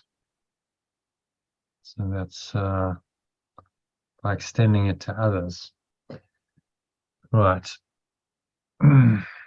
So the truth is, God never really forgives you because you never did anything wrong. So that just needs a bit of translation. Through corrections, you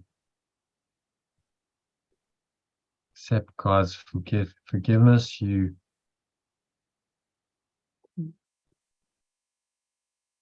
let go of all your errors by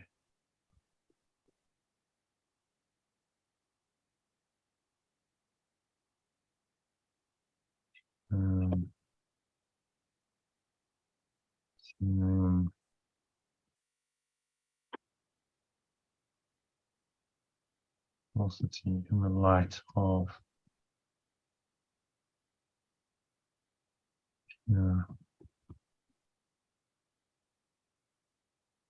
and formless, something like that. Let go of all your errors by perceiving their falsity in the light of pure formless awareness.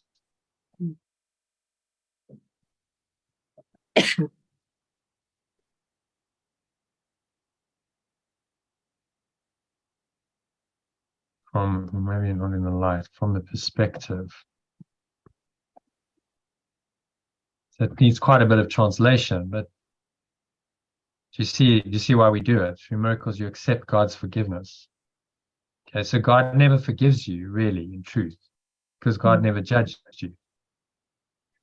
What he's really pointing to is forgiveness is letting go. So from God, which is pure formless awareness of perfect love, so you accept perfect love's letting go. You accept the ability, corrections, you let go of all your errors by perceiving their falsity from the perspective of pure formless awareness.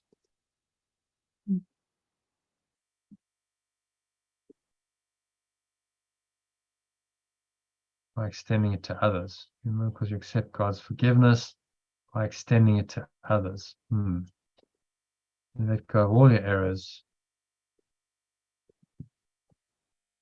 You're perceiving their falsity from the perspective of pure formless awareness. And by extending it to others.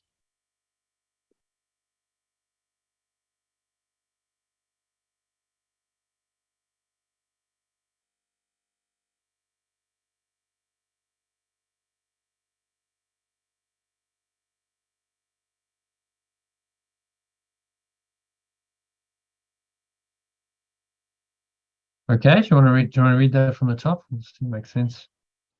Yeah, corrections are natural signs of letting go. Through corrections, you let go of all your errors through perceiving their falsity from the perspective of pure formless awareness and by extending this awareness to others. That needs to be a by. Oh.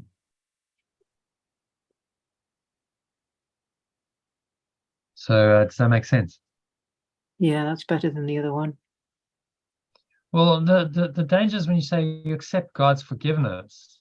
It's like you need to be forgiven by God for your sins. That's the old, story of the church.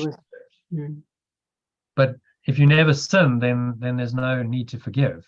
God doesn't forgive sins because there are no sins. God simply is the awareness that there is no sin.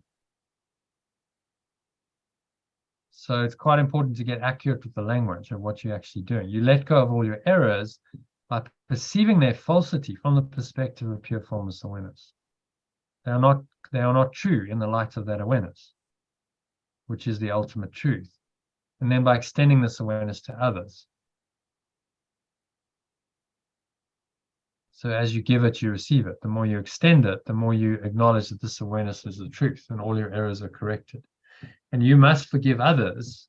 In other words, you let go of your negativity towards them in order to let go of, to be free yourself, in order to correct it in your own mind. If you've still got the negativity towards them in your mind, then you're not free. You've still got the ego to let go.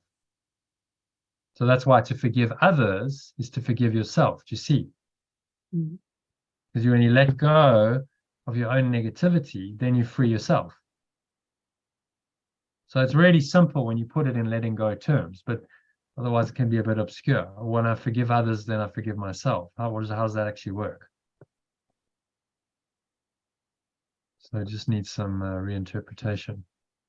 See, I'm letting go of my own negativity, and that frees me from it. So I no longer have to experience those thoughts and emotions, which are toxic. So therefore I'm free of them. Therefore I've forgiven myself. I'm no longer oppressing myself with these illusions. Okay? Happy with number 21? Mm-hmm. And miracles associated with fear. I want to read that one as well. Miracles are associated with fear only because of the belief that darkness can hide. You can believe that what your physical eyes cannot see does not exist. This leads to a denial of spiritual sight. Okay. That's the alternative here. I didn't read the original.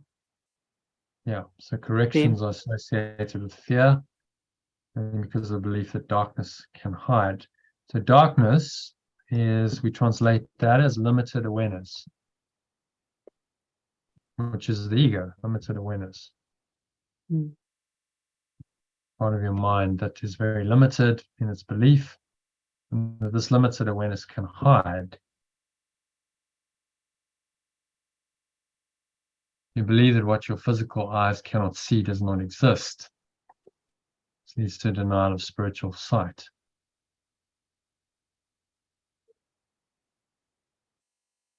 Okay, so there's a belief in the material, the form. If you can't see it, then it doesn't exist. So look at the model. Scientific materialist paradigm that most people believe in says, if you can't see it, feel it, touch it, taste it, measure it, and observe it objectively, it doesn't exist. That's the extreme of that paradigm. Saying only the exterior quadrants are real. That's flatland. Ken Wilber calls it flatland because there's no depth. You deny that these internal realities even exist. It's kind of what he's highlighting here.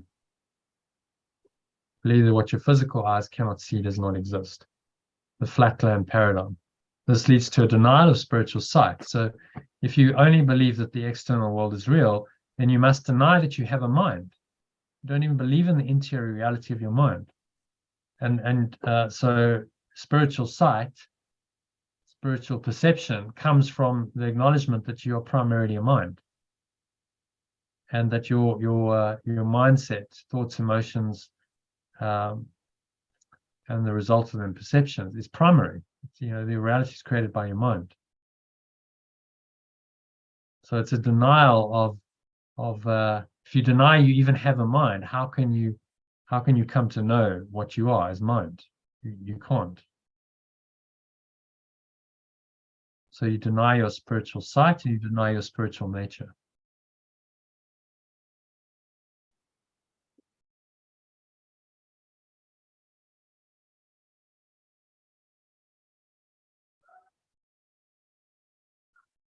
Well, there's some howling going on.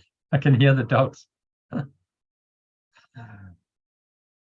think their mother's gone out. That's the problem. What your physical eyes cannot see does not exist. It's these two denial of spiritual sight.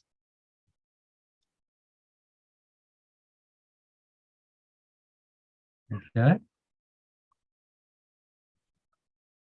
that make sense? Mm-hmm. Number one, corrections associated with fear only because of the belief that limited awareness can hide. It's an interesting statement.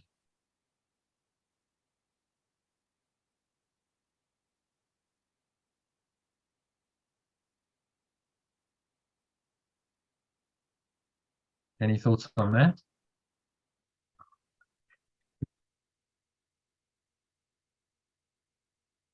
Limited awareness can hide. We think it can hide, and so we associate corrections with fear only because of the belief that limited awareness can hide. So we think it's hiding, darkness lurking there.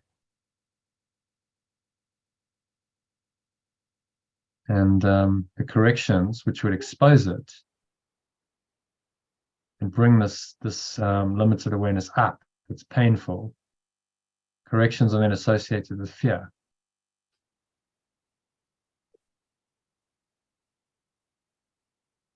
Actually, if we realize that they're just not true, we expose them to the light of our true awareness and realize they're not true. There's nothing to fear. They were never fearful.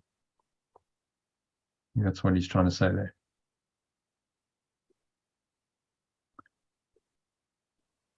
Okay, moving swiftly on to number 23. Miracles are rearranged perception.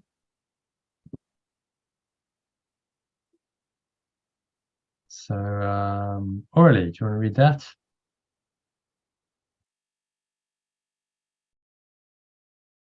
So miracles rearrange perception and place all levels in true perspective. This is healing because sickness comes from confusing the levels. So what levels are they talking about here? Okay, that's a good question. Corrections rearrange perception. Place all levels in true perspective. And so the levels of reality, there's only two levels. There's the level of truth, which is symbolized by the blue circle. That's the one level. That's actually ultimate reality. But in our split mind state, we perceive that as another level, don't we? It's another level of mind above this level. It's the higher level, as he called it before. The higher level that transcends the body. And then there's the level of the body and the material world and our perception of that, which is down here on the red timeline and the red arrows. So those are the levels. So just mind and body, those two levels. Yeah. The corrections rearrange perception, place all levels in true perspective. So it gives you a true perspective on the level. So by going into the higher level, higher awareness, you now perceive the lower level correctly. And you go, okay, it's just a dream. It's a lower level. It's not ultimately real. It's not ultimate reality. So what's going on here isn't actually that important. It's not really that scary. Because none of it's real. There's a higher level of reality, and I have access to that. And so I'm perceiving the lower level from the perspective of the higher level. Place all levels in true perspective. So I realize now where this is. I realize it's a delusion in my mind. It's part of the illusion. My true awareness is able to see that, and that will bring me peace, because I'm no longer so identified with this level. You know, the ego wants us to identify completely with the level of form, the red arrow timeline, all that stuff. So that's all there is. There's nothing That's else. what my ego is doing by writing down on my book, but now my book looks like really busy. What you writing? So in I'm the Course in wondering, are you Miracles? gonna send us this? Because right now my book is written all my book is got. Yeah, I'll send you the translation. Oh, okay. Because I'm That's writing it on what we're my book. doing. We're doing the translations, and then we have that as a document for future reference. So you can, instead of writing in the book, you've got a document Yeah, with much each better. lesson, each section, where you can read it, and you can read the original and you can read the alternative. Okay. Oh, so we're creating, in future years, we stick with this program, you have access to what you created this year, because we're creating the documents for the subsequent years. So ultimately, we'll have a translated version of the Course in Miracles, section by section, lesson by lesson, in bite-sized chunks, which is quite nice. Then it's kind of, each one's a lesson, isn't it? It's like, okay, that's your lesson for the day. There it is. And you don't get overwhelmed by a massive book. It's just like lesson by lesson. It's chunked up, broken down into lessons and sections, which means that it's much more doable. I think that's the correct way to approach it. How do you eat an elephant? In bite-sized chunks. So I don't eat elephants. No, it's just the same. But you would do it, little bit by little bit, and that's what we're doing with the course. So then it makes it, it's not overwhelming. It's okay. Well, here's your lesson for today. That's not that overwhelming. It's a document, and you can go read the alternatives, and you can study that, and then there's your text for the day, and you can, okay, I can do one of those a day each. That's okay. So I can get through the whole course that way. So do you understand what he means then? Place all levels in true perspective. And this is because healing. This is healing because sickness comes from confusing the levels. So what does he mean Perception, by that? the perception. The sickness comes when we confuse these levels, and we think that this level, the level of the red stuff, the timeline, our human life and personality and all the dramas that happen, we think that is reality. True. Yeah. I think that's truth. That's when sickness comes, because we've misidentified ourselves. Our mind is then believing falsely, and a false belief is sickness. If we really believe in a false belief, then that is the sick mind. He says all illness is mental illness. That's what I was saying. I was talking about the false perceptions. Yeah. So all physical sickness comes because of the mental sickness. We've misidentified ourselves, and we think that this level of reality that we seem to be in is reality, that this is it, this is the ultimate truth, and we've forgotten that there's another level. And healing comes when we connect with the other level, and our mind is then made whole again. We realize we're actually not a separate self, we're actually one self, and that the truth is still there. Okay, next one. Miracles enable you to heal the sick. Want to read that again orally? Miracles enabled you to heal the sick and raise the dead, because you made sickness and death yourself, and can therefore abolish both. You are a miracle, capable of creating in the likeness of your creator. Everything else is your own nightmare and does not exist. Only the creations of light are real. God, that's the reality check there. That's a big one. Yeah. So that comes back to your true function, basically, your true purpose, to heal your mind. Yeah. Corrections enable you to heal the sick and raise the dead. So are we going to translate this, or? Yeah, translate it. Heal the sick and raise the dead, because you made sickness and death. So there's the. So basically, to die and be reborn, right? Or making again. Self can afford.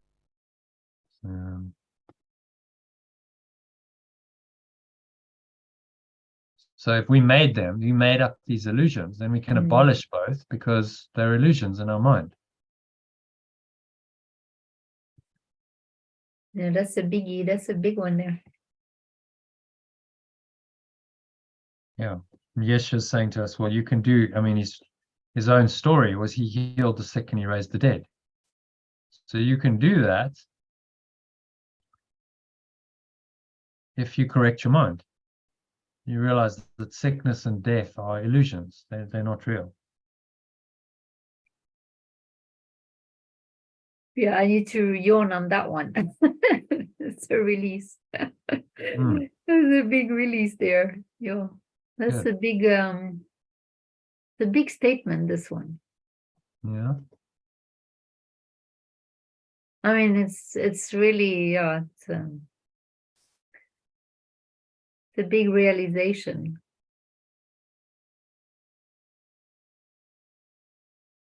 Yeah. You are a miracle. So you are a correction. Does that work? You are a correction. I like the miracle as well. You are a miracle. You are a transcendent being. You are a corrected self. That's what it means. You are that corrected self already. Capable of creating in the likeness of your creator. So capable of extending in the likeness of your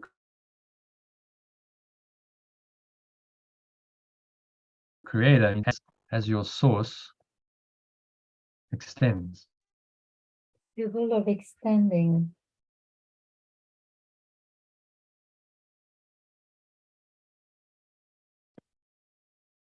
As your source extends.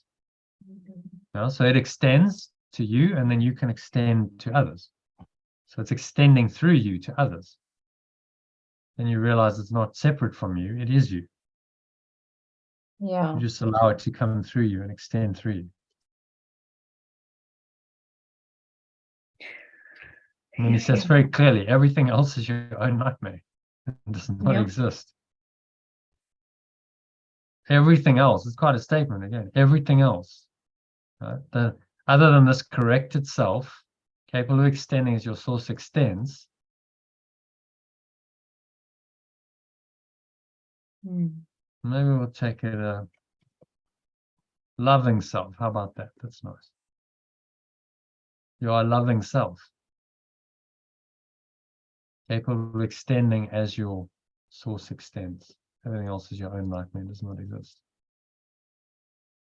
Only the creations of light are real. So only the extensions.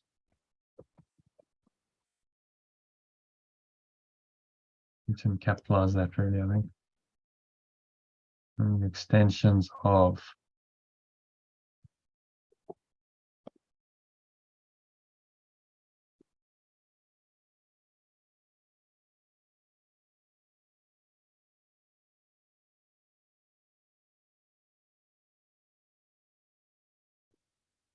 light is pure formless awareness. I mean, extensions of pure formless awareness are real. Okay, so that's one awareness. We are that awareness, and only when that awareness is in our mind, in other words, extended in our mind, are we real. Otherwise, we're in a nightmare that doesn't exist. So it's very clear. He's making an absolutely clear distinction between the different realities, isn't it? The different levels. Everything else is your own nightmare and does not exist. Not some other things, everything else, other than this pure formless awareness of perfect love.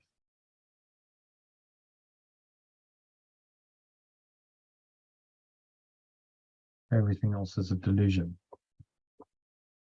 Okay, happy with that? 24, 25, and we are officially halfway.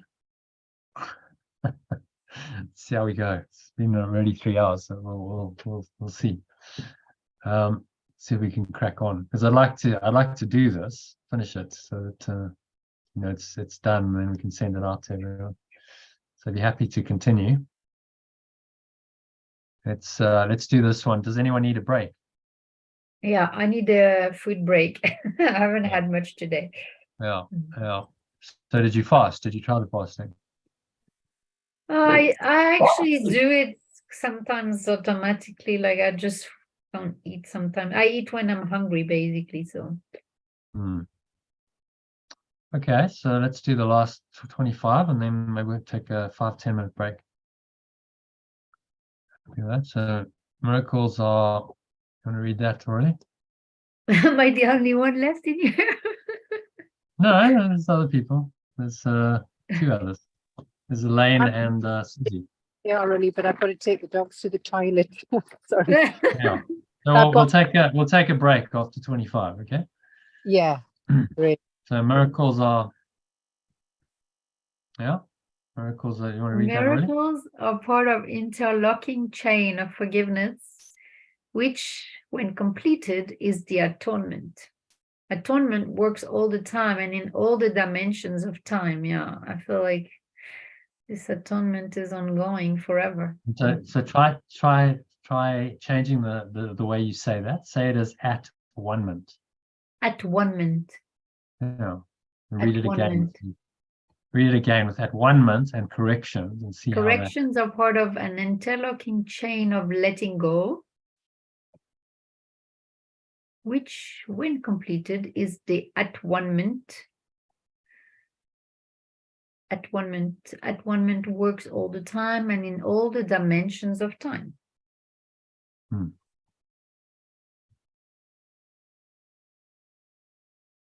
So when you say at one mint, it's different from atonement, doesn't it?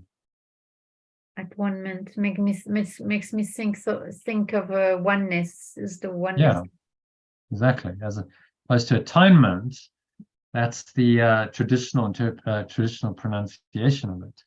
That's associated with traditional Christianity, where you atone for your sins. So you're a sinner, now you must do penance. You must atone for your sins and confess your sins. Atone. That's the traditional. Oh yeah, because when I read at one, it means you're one with all. Yeah. At one. It's the at one means, I'm at one. I'm at one with all. I'm at one with everything and everyone. With everything and in everyone. the pronunciation, the meaning comes through. You don't have to change the word, just change in this instance, the pronunciation. Atonement. You don't say atonement. Atonement. Where did I heard that? Well, atonement is the traditional pronunciation. Most people would say atonement. That's how they pronounce it in traditional Christianity. Because I think I heard atonement before. Yeah. It's the normal pronunciation. But if you say it as at one mint, it's like a translation, isn't it? Sounds better at one. Perspective on the word. So that's what we're trying to do here.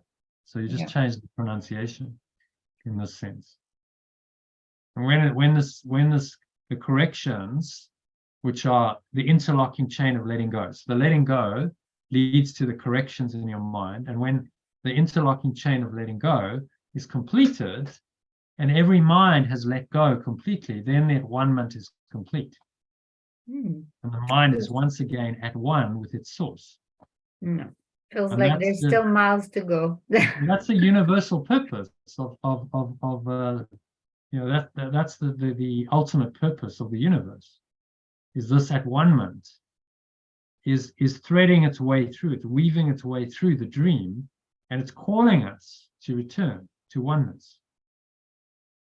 And every mind must listen to that call at some stage. That's why it says the curriculum is not up to you to decide. It's only up to you to decide when you want to learn it.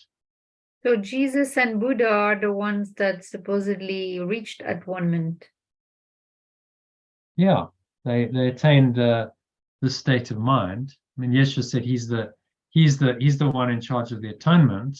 Yeshua. So, Yeshua, yeah. According to that, he was the first one then who fully attained it.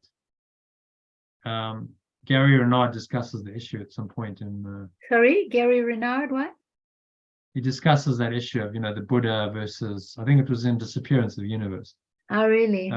Was the Buddha perfectly enlightened? And the ascended masters, so-called ascended masters, which is really just the Holy Spirit speaking through Gary Renard, said that the Buddha attained the oneness with the universal mind. He understood that there was one mind here on this level. Let's go to the diagram that I can demonstrate it. So he understood that there was one universal mind, right? So he merged his mind with that, but he hadn't quite got that there was an awareness outside of that mind, that mind itself was an illusion.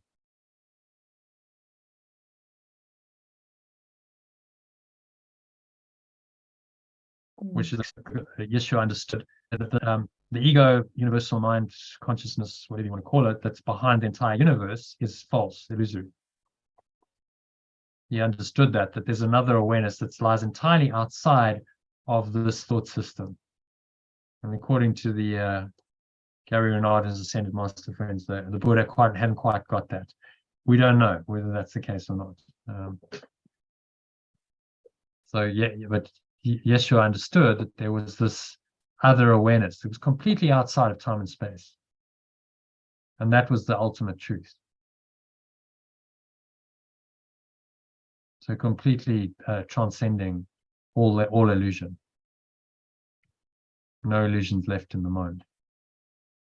So according to them, Buddha had to come back and have another lifetime, then he got it in his next one. But who knows? There's no absolute proof of any of this. Okay, so one works all the time, all the dimensions of time. So it's working through all the dimensions of time. Dimensions mean split mind. So in our split mind state, time and the dimensions of time, remember time's just perceptual. So it's like a hologram. All the dimensions of time, it's like, well, actually time's not linear. Seems to go, linearly, but it's not. You can tap into past, future. It's actually all happening simultaneously on a level. Oh yeah, David Meister often talks about the vertical, and linear time when he explains certain things like vertical. So there is actually no linear time. It's mind-boggling. I mean, the quantum physicists, no one can really get their head around it because it's like, how does it actually work? Yeah. But the simplicity beyond all that illusion is that you can always go vertical and you can connect with eternity. You can connect with what's always there. And that cuts through all of the complexity of the ego's dream, which is so complex we can't even begin to understand it. And just says no, it's all illusion. So it doesn't concern itself with trying to explain illusions. It just simply says they're not true. Whereas the quantum physicists and most other people are trying to explain the illusion, aren't they? And they get very complicated and confused, and it's it's inexplicable. You're never going to get that because it's a dream. It's false. So it's based on convoluted, twisted logic and insane ideas. Yeah, but even that is hard to understand. I mean, to make sense of, to understand that we are in a dream and we just need to wake up from that dream. Well, it's not that hard, is it? I mean, if you look at this diagram, it makes it very clear. You had a tiny mad idea of separation. Yeah. One tiny mad idea, that's it. So it's not complicated. It's one Who had that first thought? that you could be something else. You could be another awareness. And that you prefer that. And then we desired it. And so we made it real.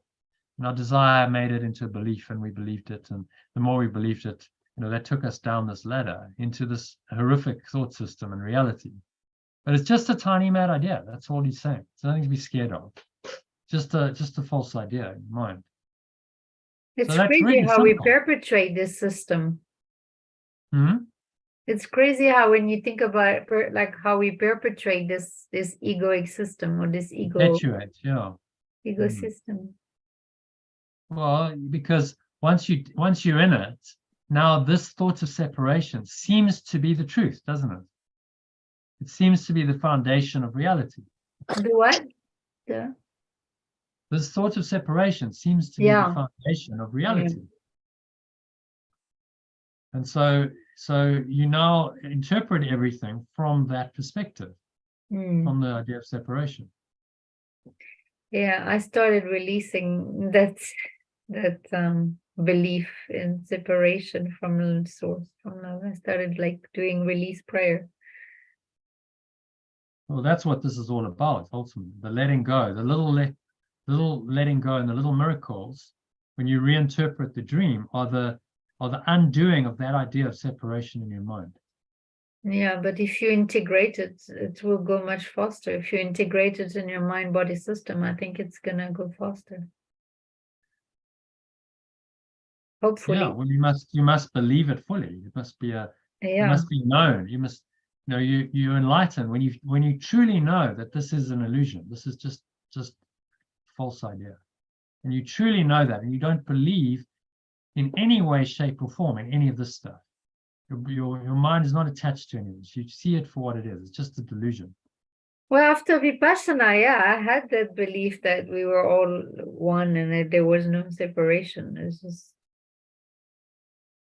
But then your mind sort of slipped back into the other world, back into the external world. There was like, oh my God, no, it's like I a don't black want hole. to see that It's world got again. a gravity to it. It pulls you. Yeah, the gravity. That's it. It wants to go into it, doesn't it? The world is dedicated to this thought system, so it's always trying to pull you into it. It's like dark tentacles reaching and pulling you back into this dark pit. And the way out is to let go. That frees you from the pull. Yeah. That's when I know I need to go back to meditation, to Vipassana. Yeah. Well, I mean, Vipassana is great, but the problem is you can't do 10 and 12 hours a day all the time.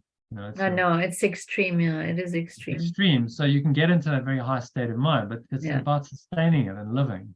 And I the teacher who taught me Vipassana, I had a chat to her just to kind of see where she was, and she didn't get it. She didn't fully understand. There's no way she was enlightened. She was like, there's nothing other. Her perception was, there's nothing other than the impermanent. Everything's impermanent. Anicca. Everything's anicca. But that's not true. You think everything's impermanent, then you're making the reality impermanent. There's no. But I said to her, what about God then? Where does that fit in? Isn't it? I said there's something permanent and eternal that's beyond this. So she hadn't got it, even though she'd done years and years and hundreds of thousands of hours of this stuff, like 60-day retreats, and she's meditating, doing Vipassana 4 to 6 hours a day. She still hasn't got it. So I'm going, okay, well, maybe it's just her, but maybe there's a problem in the methodology that you haven't understood. No, I think it's more like a belief. It's the belief system that's I mean, I don't know. You would think after all that time meditating that you would come into some awareness of this, that there would be an arising of this, this pure formless awareness, and you realize, okay, there's actually something that's outside of time, that's totally beyond anything I believe in time and space. But she hadn't got that yet, so I was like, okay, well, maybe. Which is why, Course in Miracles is a good path, because it teaches you explicitly all the time. It's saying there's something beyond all of this. Recognize that there's something beyond.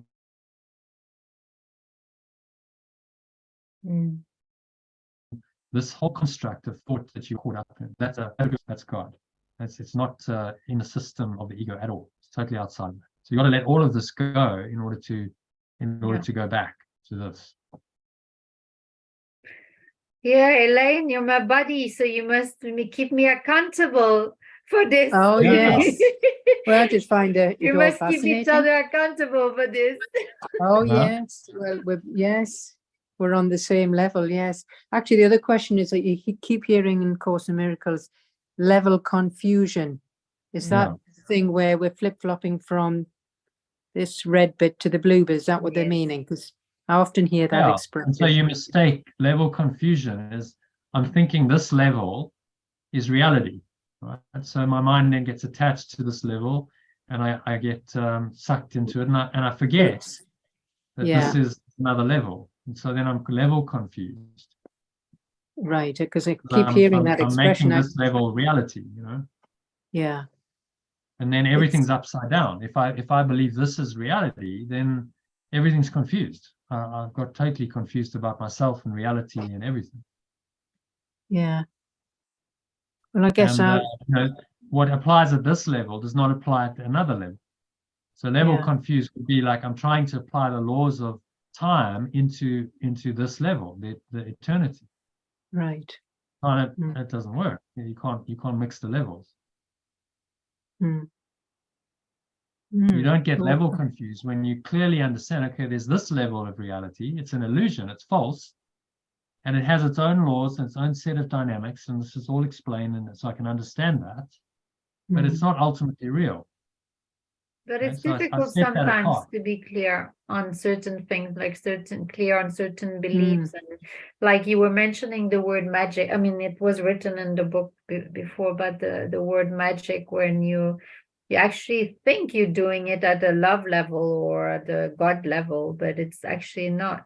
So this is sometimes difficult to distinguish. When are you actually referring to pure love or to the magic they talk about? So magic is level confusion, because you're going, okay, so I believe in this level, and I'm going to try and solve the problem on this level, on the level of form. I'm not going to go into pure formless awareness. So I'm level confused. I'm thinking that the answer lies in this level, in this level of reality, and I'm going to try and manipulate this level of reality to get the solution that I think is there. Which is when we use idols. They say idols, isn't it? You know, we use false beliefs. You know, we have a false belief in, oh well, you know, I'm sick, so therefore the doctor will cure me, or the magic not an idol vaccine, or it's a false idol. So we have false belief, and we're level confused. We're thinking that the solution lies on this level of reality, but actually it lies in the transcendent level. And we confuse the levels. We think that this is the level of truth, and the ego wants us to stay there and go, that's it, this is it, flatland, this is the world, this is reality, this is how it works, and these are the laws, and you have to obey them. So you've just got to really take a leap of faith, haven't you, really? Because it's, it's mind-boggling, really. Yeah. But the leap of faith is these systematic corrections that you make in your mind. Got you. So every time you make a correction, you're saying, okay, I'm not going to be level confused anymore. I'm going to understand what all this. Yeah, it requires. But this is just a level of going to make it in my mind. Going to go in that moment back into my true awareness, to my true mind, and I can access that, and I can experience that, and it's peaceful. It brings me peace, and it brings me comfort and happiness and joy. And now I come back, and I can perceive the illusion differently. I now perceive it correctly. I go, okay, I don't see this as ultimate reality. It's just a dream. And I ask for guidance. Okay, so from this level, Holy Spirit, tell me how I can interpret this dream in the most helpful way for myself and others. What should I think? What should I say? What should I do? And then it gives you the guidance, whatever you need, it gives you to help you to find your way out of the dream, which is climbing up the ladder, transcending these limited beliefs, getting to the point where you realize it's all just one tiny mad idea. That's all. The whole thing is one tiny mad idea. And I believed in that idea, and I went down the rabbit hole of that idea. And that sucked me into this crazy dream where I think I'm human, and now I think I'm a helpless, innovated little life, living a helpless, innovated little life as a victim of the world. One tiny mad idea sucked me down into that descent into hell. But if I realize that that idea is false, then I can be free. And you do that not in one go, you do it systematically and progressively. So each instance where you have the opportunity to perceive it through the spirit or through the Holy Spirit or through the ego, you make the right choice. And you correct your mind in that moment. And that corrects these false beliefs, and it starts to undo the belief in separation in your mind. Systematically. It's a pity they couldn't teach this in school, isn't it? Yeah, that's true. If they taught it in school, then our society would be vastly different. Yeah. They don't want you to know this. They don't want you to be free. You're going to be joking. I know, what a The shame. school system was designed to enslave minds and to keep everyone in the illusion, working for the ego in the matrix. You know, it was designed to make people obedient to the system, not to free minds and make them free thinkers like this. The question, because this will cause you to question the entire system. You know, so that famous Pink Floyd song, you know, we don't need no education. Oh yeah, Pink Floyd. Yeah, I love Pink Floyd. Yeah, yeah, because they were saying this is just, it's not really education. It's thought control. It's mind control. Yeah, absolutely. We don't need that. It's actually not freeing us. It's enslaving us. Yeah. So the entire system just then it gets called into, into question. You go, well, why are we even educating our kids? Why are we teaching them about the ways of the world when they're all illusory? I'm surprised there's still so many people buying into that system. Like, it's crazy how many people are asleep. Well, it's the default thought system of the world. You know, 99.9% of people believe it. And even those who seemingly awakening, they still believe it. I've seen it. You know, you think you're free and because you're studying A Course in Miracles or something else, but you still believe in the illusion. Yeah, I do. Yeah. That's your default, your default system. I listened to a talk by Robert Perry and a lady called Emily Bennington from the Circle of Atonement. Oh yeah, I know them. Yeah. They were talking about, you should take your vaccination. I'm going, how can you say that when you've studied the Course and he tells you very clearly, lesson 76, this is just a delusion. You really think that pushing fluid into your veins through or a small round pellet or pushing fluid into your veins to a sharpened needle will ward off disease and death. He says this.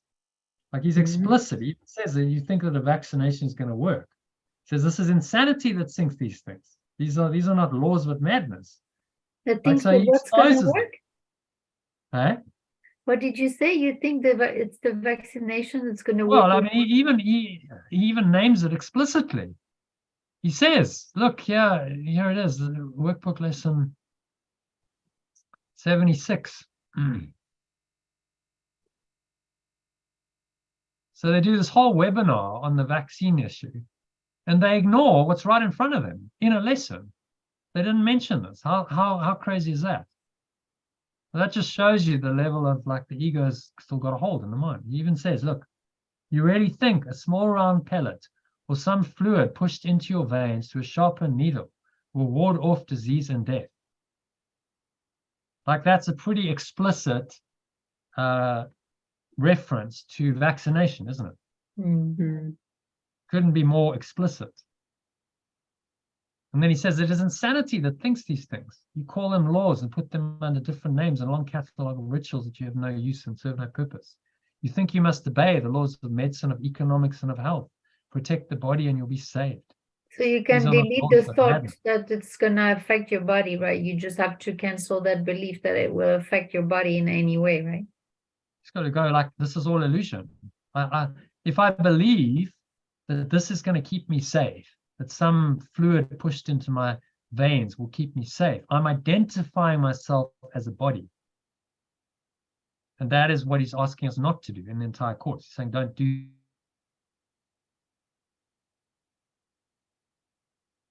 that. Transcend everybody. Sorry, you were bugging. The internet connection was bugging. Don't do what? They've studied it for 35 years, something like that. I think he's been busy with them since the 1980s. They must know the book backwards. He's taught it, and yet still, you look at that and you see what a hold the thought system of the ego has. Because he can't apply it in his mind, say, okay, actually, I need to actually just listen to what Yeshua is saying. He's telling me very clearly, this is madness. It's insanity to believe this. Very clearly. So strange. The ego's got a hold on our mind. Yeah. Very Yeah, because he's normally a very good teacher, isn't he? He's a good teacher, Robert Perry. But what came in then is his own fear, you see. Oh, I know, but I've got to protect myself on a body level. Who said that? Now, Robert Perry, he's a good teacher. He's at the top there. I don't know. For teaching. Circle of Atonement. So he does this teaching, and they justify taking a vaccine on the basis of some obscure reference in the course, which has been removed from a course. It was edited out. It wasn't even in the text. It was in the notes to the course, where Bill Thetford had an experience early in the scribing, where he asked for guidance on vaccinations because they had a flu epidemic, and he was like, well, should I take one or not? And Yeshua said, I'll send you an expert who'll give you the answer. And so Helen knew the chairman of the flu board, and he speaks to Bill and Helen, and says, yeah, when take your vaccine. So they go, oh, well, that must be that Yeshua's telling us that vaccines are good and we should all take them. I was called insane by my family for not getting vaccinated. I was called like crazy. I was the crazy one, but meantime, they're the one that's still getting sick from COVID after being vaccinated. They still get it. And you're like, it doesn't make any sense. But you see the hold on the mind, the fear that the ego has of death and the body, and the identification just makes people do it without questioning. And people even wondered, how did I travel to South Africa right during COVID epidemic? How do you say it? Pandemic? Yeah.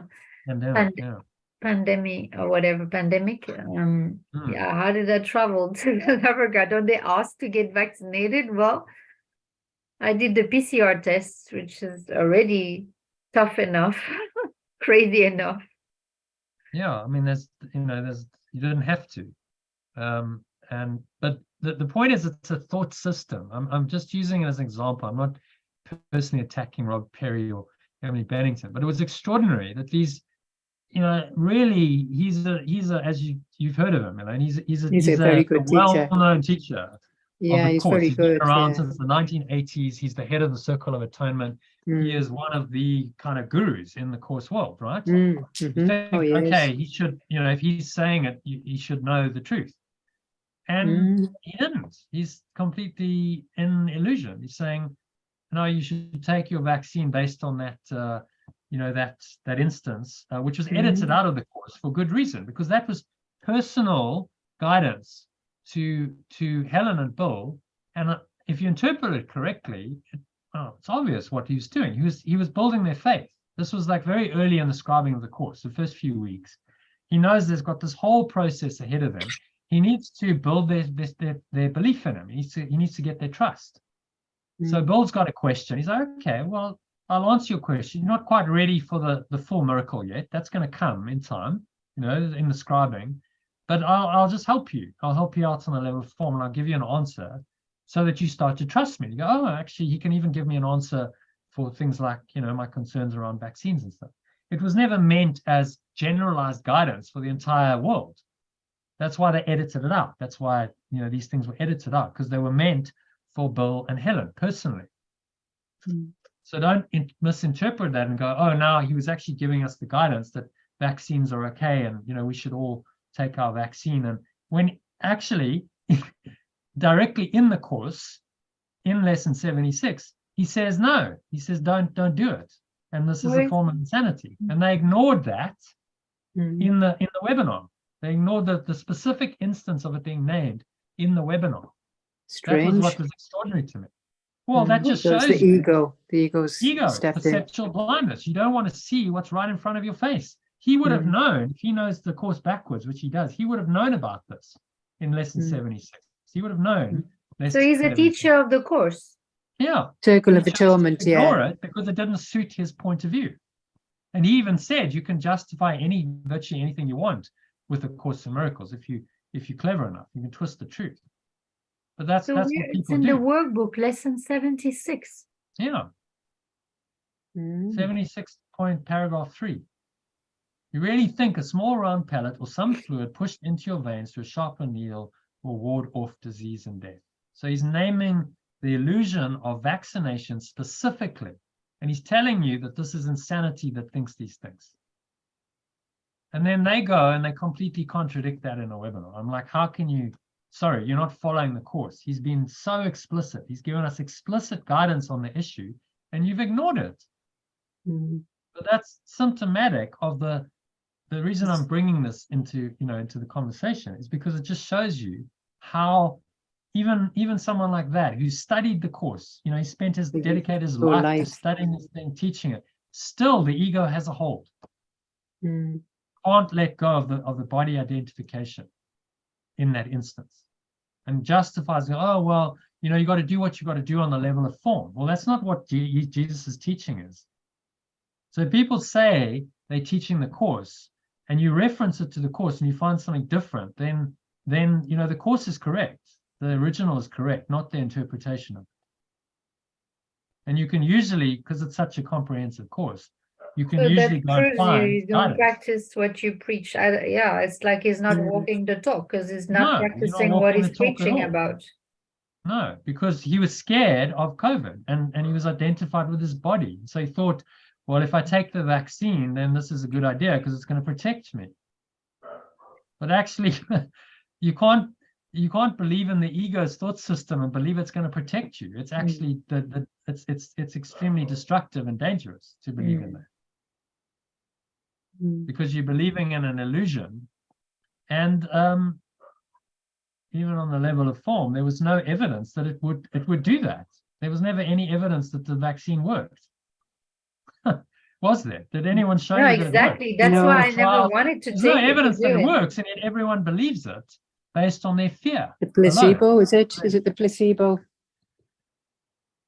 Bit of the placebo, I think, isn't it?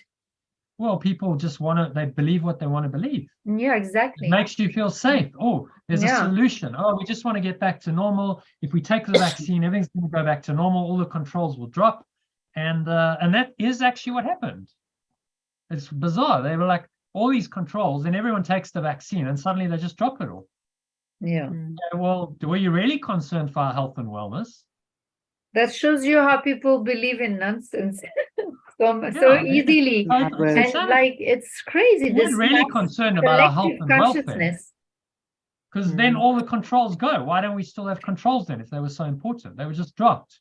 The moment they got to like 90% vaccination level, they dropped them because they well, they predicted that already, even before it happened. They predicted that. So they just wanted to give it to a certain amount of people, and once they achieve their target goal, then we can drop the controls because they're no longer needed. You take the vaccine.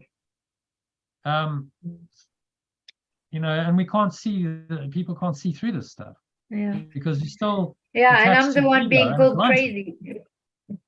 Yeah, and then you call the sane ones. And understand, I mean, this goes back to Plato's cave analogy, doesn't it? The sane one in Plato's cave analogy, the sane one is Socrates, who was his teacher, who goes, hang on, like what's going on here? These images on the wall, this isn't reality. I think about Nostradamus predicted this as well. And so he turns around and he looks and he goes, actually there's just smoke and mirrors. This is images being projected onto the screen. So it's not reality, it's just a puppet show. And then he turns around and he walks out of the cave and he sees the light and he goes, wow, actually there's a whole nother reality outside of the cave. And he comes back with that enlightened perspective and says, hey guys, it's like you're all asleep here dreaming, the cave isn't real. And they don't welcome it. They stone him because they don't want to hear the truth. Yeah. So in an insane world, the sane ones are considered insane. And the insane ones are considered sane because that's how it works. It's totally backwards and upside down. Just going to be 2 minutes there, Jono. I've just got to take some linen down to the Airbnb. I've just no problem. Just 2 minutes. Do what you need to do. Well, should we take a break now?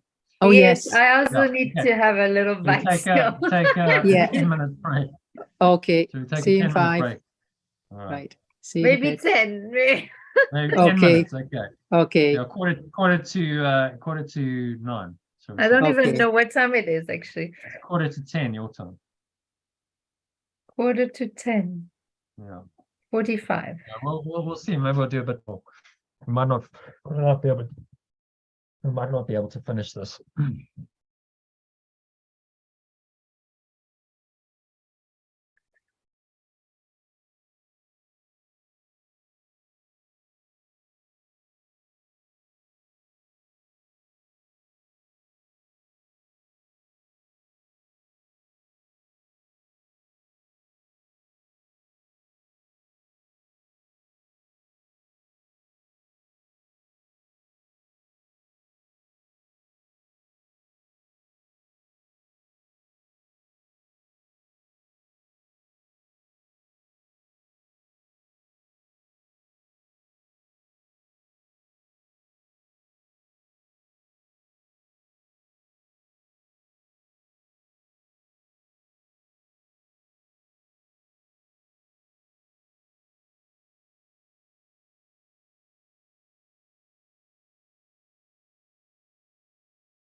All right, Aurelie.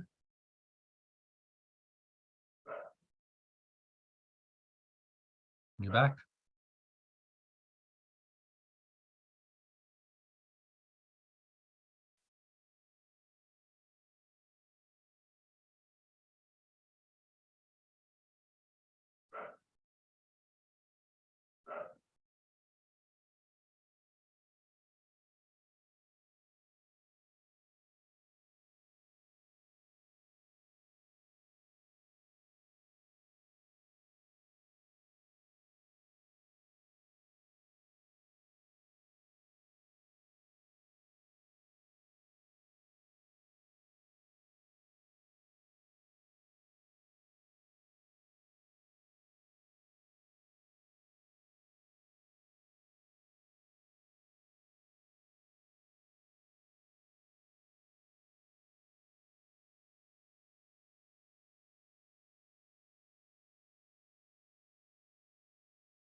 Let's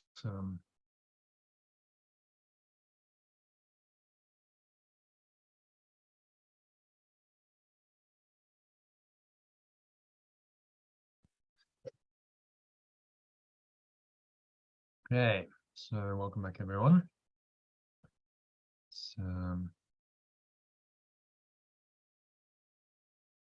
Where I left off.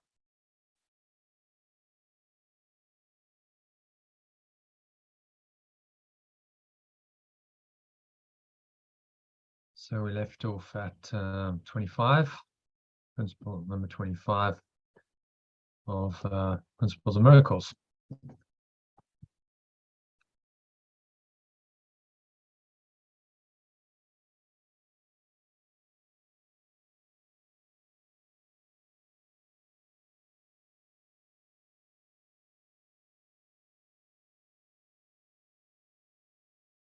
So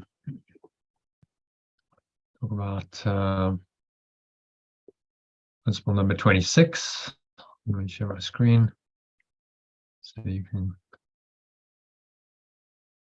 see this.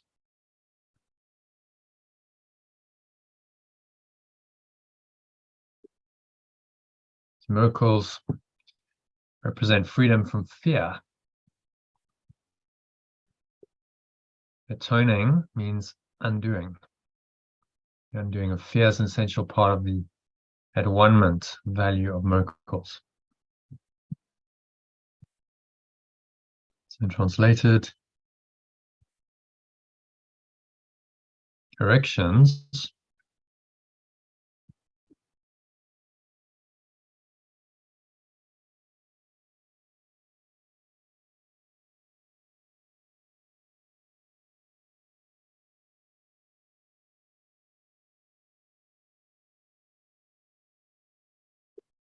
represent freedom from fear. Turning means undoing. The undoing of fear is an essential part of the at-one-ment value of miracles. So pretty clear. It's about freeing ourselves from fear, and that's an essential part of the at-one-ment value of miracles or corrections.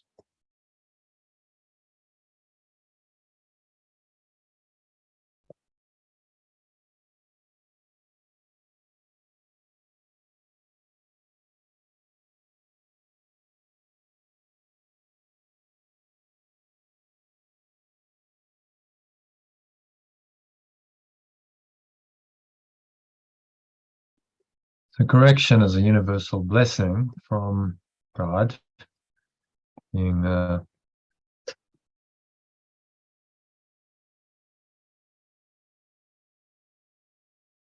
pure formless awareness of perfect love.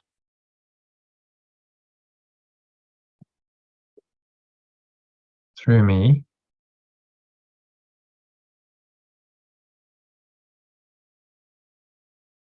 to all my companions.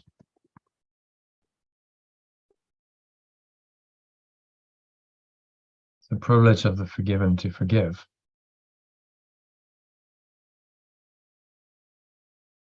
It's the privilege of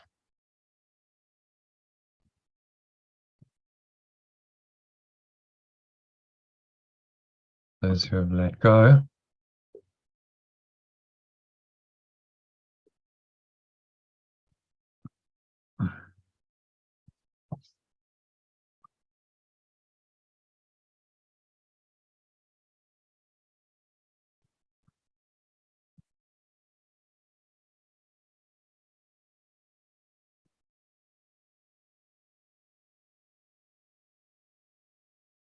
Those who've accepted that they are freed.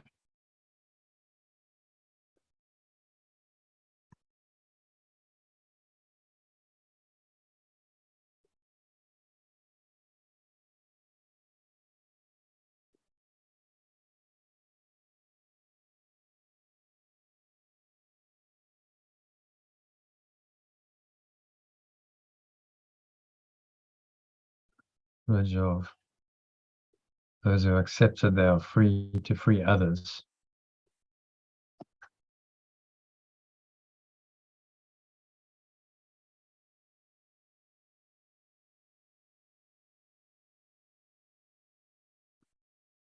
Switch these around, translating me.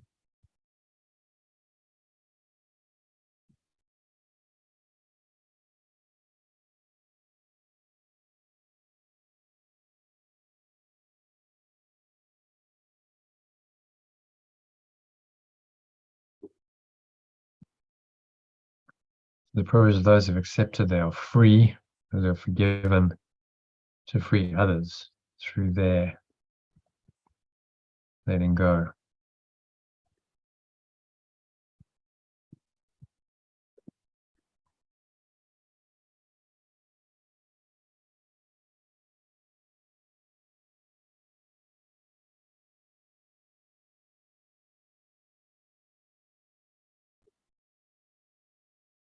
So correction is a universal blessing from pure formless awareness of perfect love through me to all my companions.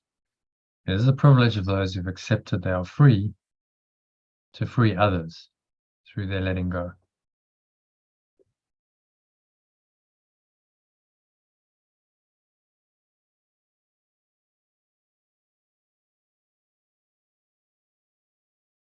So miracles are a way of earning release from fear.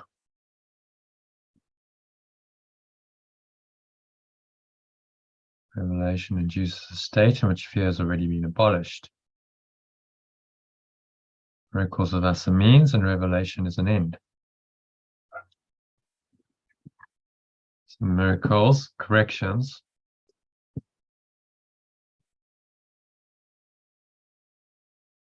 way of earning release from fear.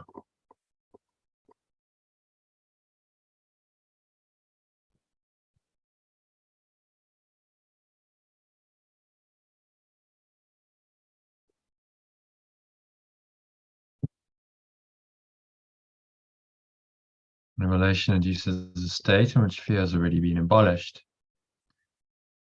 Corrections are thus a miracle, or thus a means, and revelation is an end.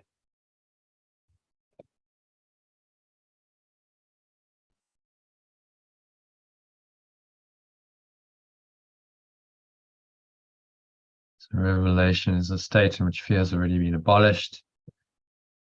Corrections are thus a means, and revelation is an end. Corrections are the means, revelation is the end state. Revelation is the state of pure formless awareness. So fear is gone, and our mind is corrected, and we abide in that state of pure formless awareness, perfect love. So number 29.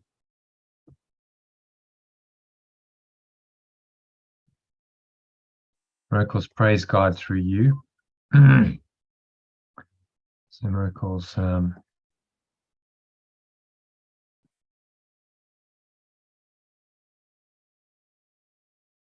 praise pure formless awareness of perfect love.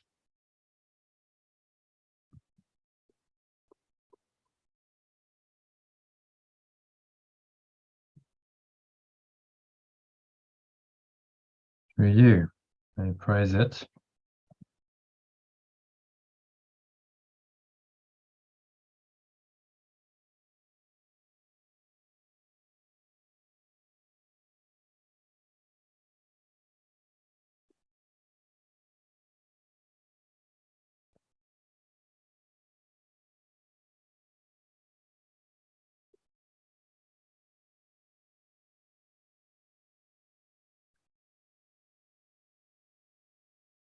Praise is about honoring its creations, its extensions.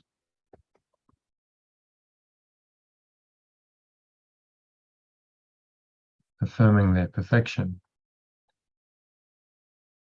They heal because they deny body identification and affirm spirit identification.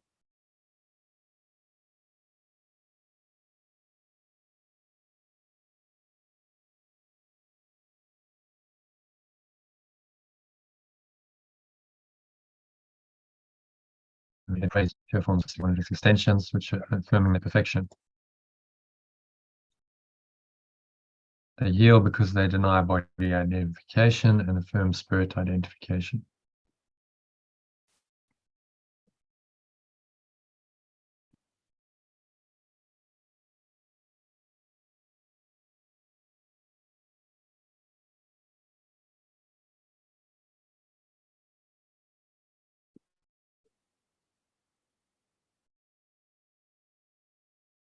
Number 30, by recognizing spirit,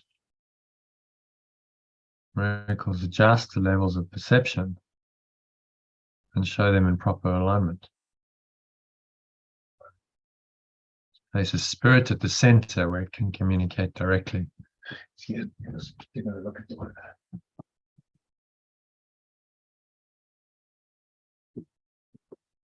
Back.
Okay. So sorry, back. A little break there. Had to sort out some dogs. By recognizing, number 30, by recognizing spirit, miracles adjust the levels of perception and show them in proper alignment. This place is spirit, the center where it can communicate directly. So by recognizing spirit is pure formless awareness,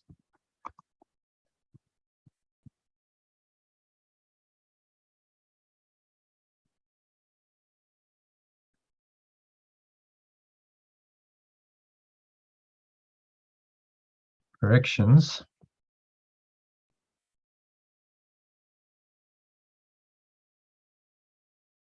adjust the levels of perception and show them in proper alignment.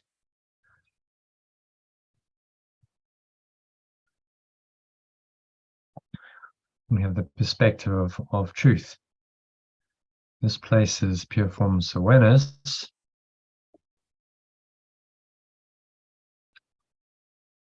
At the center where it can communicate directly. So at the center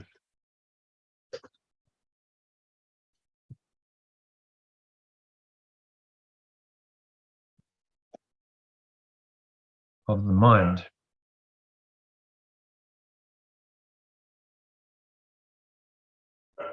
Where it can communicate directly.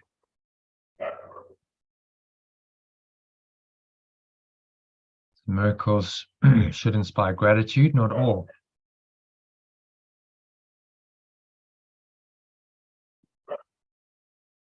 You should thank God for what you really are.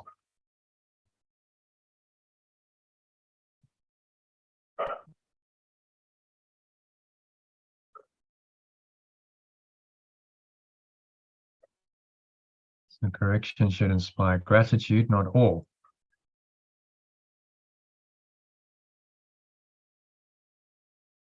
Should thank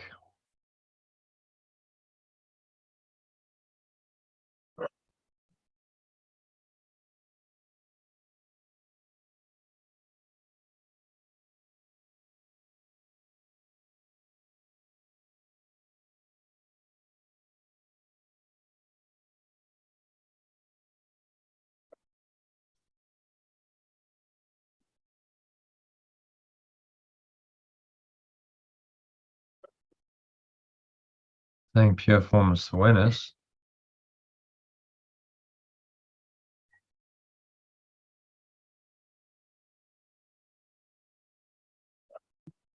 Perfect love for what you really are. Children or extensions.